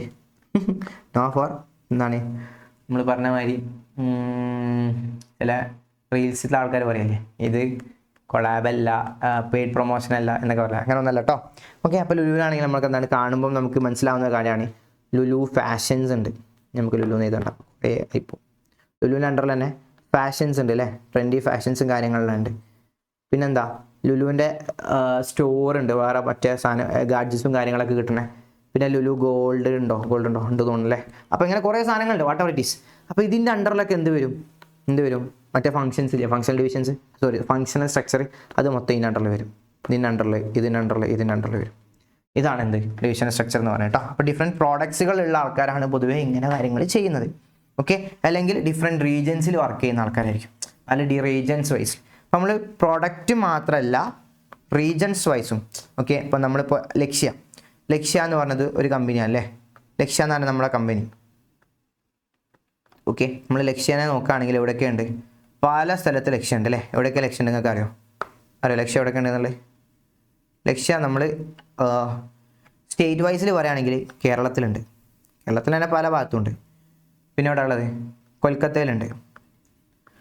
പിന്നെ എവിടെ ഉള്ളത്, ചെന്നൈയിലുണ്ടല്ലേ, ഹൈദരാബാദ് ഉണ്ട്, ചെറിയ ഡൽഹിയിൽ ഇപ്പോൾ സ്റ്റാർട്ട് ചെയ്തിരിക്കണേ, ഡൽഹിയിലുണ്ട്. പിന്നെന്താ, പിന്നെ വേറെ കൊടുക്കണം, പിന്നെ ദുബായിലുണ്ട്. അങ്ങനെ പല സ്ഥലങ്ങളിലും ഇങ്ങനെ എക്സ്പാൻഡ് ചെയ്ത് പോകാൻ. അപ്പോൾ ഇതൊക്കെ എന്താണ്, അപ്പോൾ ഇതിനൊക്കെ നമ്മൾ ഇവരും എന്താക്കും, ഇതിൻ്റെ അണ്ടറിലും മറ്റേ ഫങ്ഷണൽ സ്ട്രക്ചറുകൾ ഉണ്ടാവും, ഓരോന്നിൻ്റെ അണ്ടറിലും ഫങ്ഷണൽ സ്ട്രക്ചറുകൾ ഉണ്ടാവും. ഓക്കെ, അപ്പോഴേ കാര്യങ്ങൾ സ്മൂത്തായിട്ട് റൺ ചെയ്യുള്ളൂ, അല്ലെങ്കിൽ എന്ത് വരും, പല പ്രശ്നങ്ങളും ക്രിയേറ്റ് ചെയ്യും. അതിനു വേണ്ടിയാണ് നമ്മളിങ്ങനെ ചെയ്യണത്. ഓക്കെ, ക്ലിയർ ആണല്ലോ. അപ്പോൾ ഇതാണ് നമ്മുടെ ഡിവിഷണൽ സ്ട്രക്ചർ എന്ന് പറഞ്ഞത് കേട്ടോ. ഇനി ഇതിൻ്റെ അഡ്വാൻറ്റേജസ് പറയുകയാണെങ്കിൽ ഒന്നെന്താ, പ്രോഡക്റ്റ് സ്പെഷ്യലൈസേഷൻ ആണ്. നമുക്ക് പലതരത്തിലുള്ള പ്രോഡക്റ്റുകൾ കിട്ടും. ഇപ്പോൾ ഞാൻ നേരത്തെ പറഞ്ഞത് Lulu gold, Lulu fashion, Lulu gadgets, Lulu മറ്റേത്, ലുലു അങ്ങനെ കുറേ സാധനങ്ങൾ നമുക്ക് എന്താക്കാൻ കിട്ടും. അപ്പോൾ നമ്മുടെ കമ്പനിയുടെ പേരിൽ തന്നെ കുറേ സാധനങ്ങൾ മാർക്കറ്റിലേക്ക് വരും. ഓക്കെ, അപ്പോൾ അതിനൊക്കെ നോക്കാനായിട്ട് അതിൻ്റേതായിട്ടുള്ള ആൾക്കാരും ഉണ്ടാവും. പിന്നെന്താ, കോർഡിനേഷൻ ബിക്കം ഈസി. എല്ലാ കാര്യങ്ങളും നമുക്കൊരു കോർഡിനേഷൻ ഭയങ്കര എളുപ്പമായിരിക്കും. അതായത് നമ്മളിപ്പം ഫോർ എക്സാമ്പിൾ പറയുകയാണെങ്കിൽ നമുക്ക് പ്രോഫിറ്റ് കുറയാനുള്ള കാരണം നമ്മൾ ഫാഷൻസിൽ നമുക്ക് ഭയങ്കര ഡൗൺ ആയതാണ്. ലുലുവിൻ്റെ എക്സാമ്പിൾ പറയുകയാണെങ്കിൽ കേട്ടോ. ഓക്കെ, ലുലു എന്നതും കൂടി പറയുന്നുണ്ട്, എക്സാമ്പിളാണേ. ഇപ്പോൾ ഈ ലുലുവിൻ്റെ എന്താണ് ഫാഷൻസിൽ ഭയങ്കര രീതിയിൽ എന്തായി ലോസ് ഉണ്ടായി. അവരാണെന്ത് ഇപ്രാവശ്യം ഭയങ്കര മോശമായിട്ട് പ്രകടനം കാണിച്ചത്, അപ്പോൾ അതുകൊണ്ടാണ് ലോസ് ഉണ്ടായത് എന്ന് പറഞ്ഞു കഴിഞ്ഞാൽ നമുക്ക് മനസ്സിലാക്കാം. ഓക്കെ, അവരെ കാര്യങ്ങളൊന്നും കൂടി അപ്ലിഫ്റ്റ് ചെയ്ത് കഴിഞ്ഞാൽ അവർ അടിപൊളിയായി മാറും എന്നുള്ളത് മനസ്സിലാക്കാൻ പറ്റും. അപ്പോൾ അങ്ങനെ എവിടെയാണോ നമുക്ക് മിസ്റ്റേക്ക് പറ്റുന്നത് ആ മിസ്റ്റേക്കുകൾ നമുക്ക് ഒഴിവാക്കാനും അതിനൊക്കെ ഹെൽപ്പ് ചെയ്യുന്നത് ഈ പറഞ്ഞ സംഭവമാണ് കേട്ടോ. ഓക്കെ. ഇനി അടുത്ത എന്താ, helps in fixation of responsibility. ഓരോ ആൾക്കാർക്കും പ്രോപ്പറായിട്ട് റെസ്പോൺസിബിലിറ്റി ഫിക്സ് ചെയ്യാൻ നമ്മളെ ഹെൽപ്പ് ചെയ്യും. അതാണ് helps in fixation of responsibility എന്ന് പറയുന്നത്. It promotes flexibility and initiative. ഇങ്ങനെ ചെയ്യുന്നതിലൂടെ നമുക്ക് നല്ല ഫ്ലെക്സിബിൾ ആയിരിക്കും, കാര്യങ്ങൾ സ്മൂത്തായിട്ട് ചെയ്യാനും ഹെൽപ്പ് ചെയ്യും. ആൻഡ് ഓൾസോ നമുക്ക് പുതിയ പുതിയ ഐഡിയാസും കിട്ടും, ഇന്നോവേറ്റീവ് ആയിട്ടുള്ള ഐഡിയാസും കിട്ടും. അതാണ് ഇതിൻ്റെ അഡ്വാൻറ്റേജസ് ആയിട്ട് പറഞ്ഞത് കേട്ടോ. ഡീറ്റെയിൽ നോട്ട് നമ്മുടെ എവിടെ കിട്ടും, കമ്മ്യൂണിറ്റിയിൽ കിട്ടും കേട്ടോ. ഓക്കെ, ഇതിൻ്റെയൊക്കെ ഡീറ്റെയിൽ ആയിട്ട് ഞാൻ പറഞ്ഞതിൻ്റെ ഡീറ്റെയിൽ ആയിട്ടുള്ള നോട്ടുകളായിട്ട് തന്നെ കമ്മ്യൂണിറ്റിയിൽ കിട്ടും, അവിടെയൊക്കെ ജോയിൻ ചെയ്യണേ. ഇനി അടുത്ത ഡിസഡ്വാൻറ്റേജസ് പറയുകയാണെങ്കിൽ ഫസ്റ്റ് വൺ എന്താ, conflict may rising among different divisions. കോൺഫ്ലിക്റ്റുകൾ ഉണ്ടാവും, പ്രശ്നങ്ങൾ ഉണ്ടാവും അല്ലേ, ഓരോരോ ഡിവിഷൻസ് തമ്മിൽ. ഇപ്പം നമ്മൾ നേരത്തെ പറഞ്ഞ ഇവിടെ ലുലു ഫാഷൻസ് ഭയങ്കര ഡൗൺ ആയി മാറി, പകരം ലുലു സ്റ്റോർ നല്ല രീതിയിൽ ഹൈക്ക് ചെയ്ത്. അപ്പോൾ ഇവർ തമ്മിൽ ചിലപ്പോൾ കോൺഫ്ലിക്ട്സുകൾ ഉണ്ടാവാൻ ചാൻസ് ഉണ്ടാവും. ടെൻഡൻസി എന്നാണ് ഞാൻ പറഞ്ഞത്, എപ്പോഴും ഉണ്ടാവുന്നില്ല. മേ റൈസസ് കോൺഫ്ലിക്റ്റ് എന്നാണ് പറഞ്ഞത്, ചിലപ്പോൾ ഉണ്ടാവാം. പിന്നെന്താ, ചാൻസസ് ഓഫ് ഡ്യൂപ്ലിക്കേഷൻ. ചെയ്ത വർക്ക് തന്നെ വീണ്ടും വീണ്ടും വീണ്ടും ചെയ്യാനുള്ള സാധ്യതകളും ഇവിടുത്തെ കേസിൽ കൂടുതലാണ്. ഓക്കെ. പിന്നെ സെൽഫിഷ് ആറ്റിറ്റ്യൂഡ്. ചില ആൾക്കാർക്ക് ഇപ്പം ഇവർക്ക് എന്താണ് ഈ കാര്യം അടിപൊളിയാക്കണം, നമ്മളാണ് ടോപ്പ്, നമ്മളാണ് മുന്നിൽ നിൽക്കുന്നത് എന്ന് പറയിപ്പിക്കാനുള്ള ഒരു പണി ചിലപ്പോൾ അവരെടുക്കും.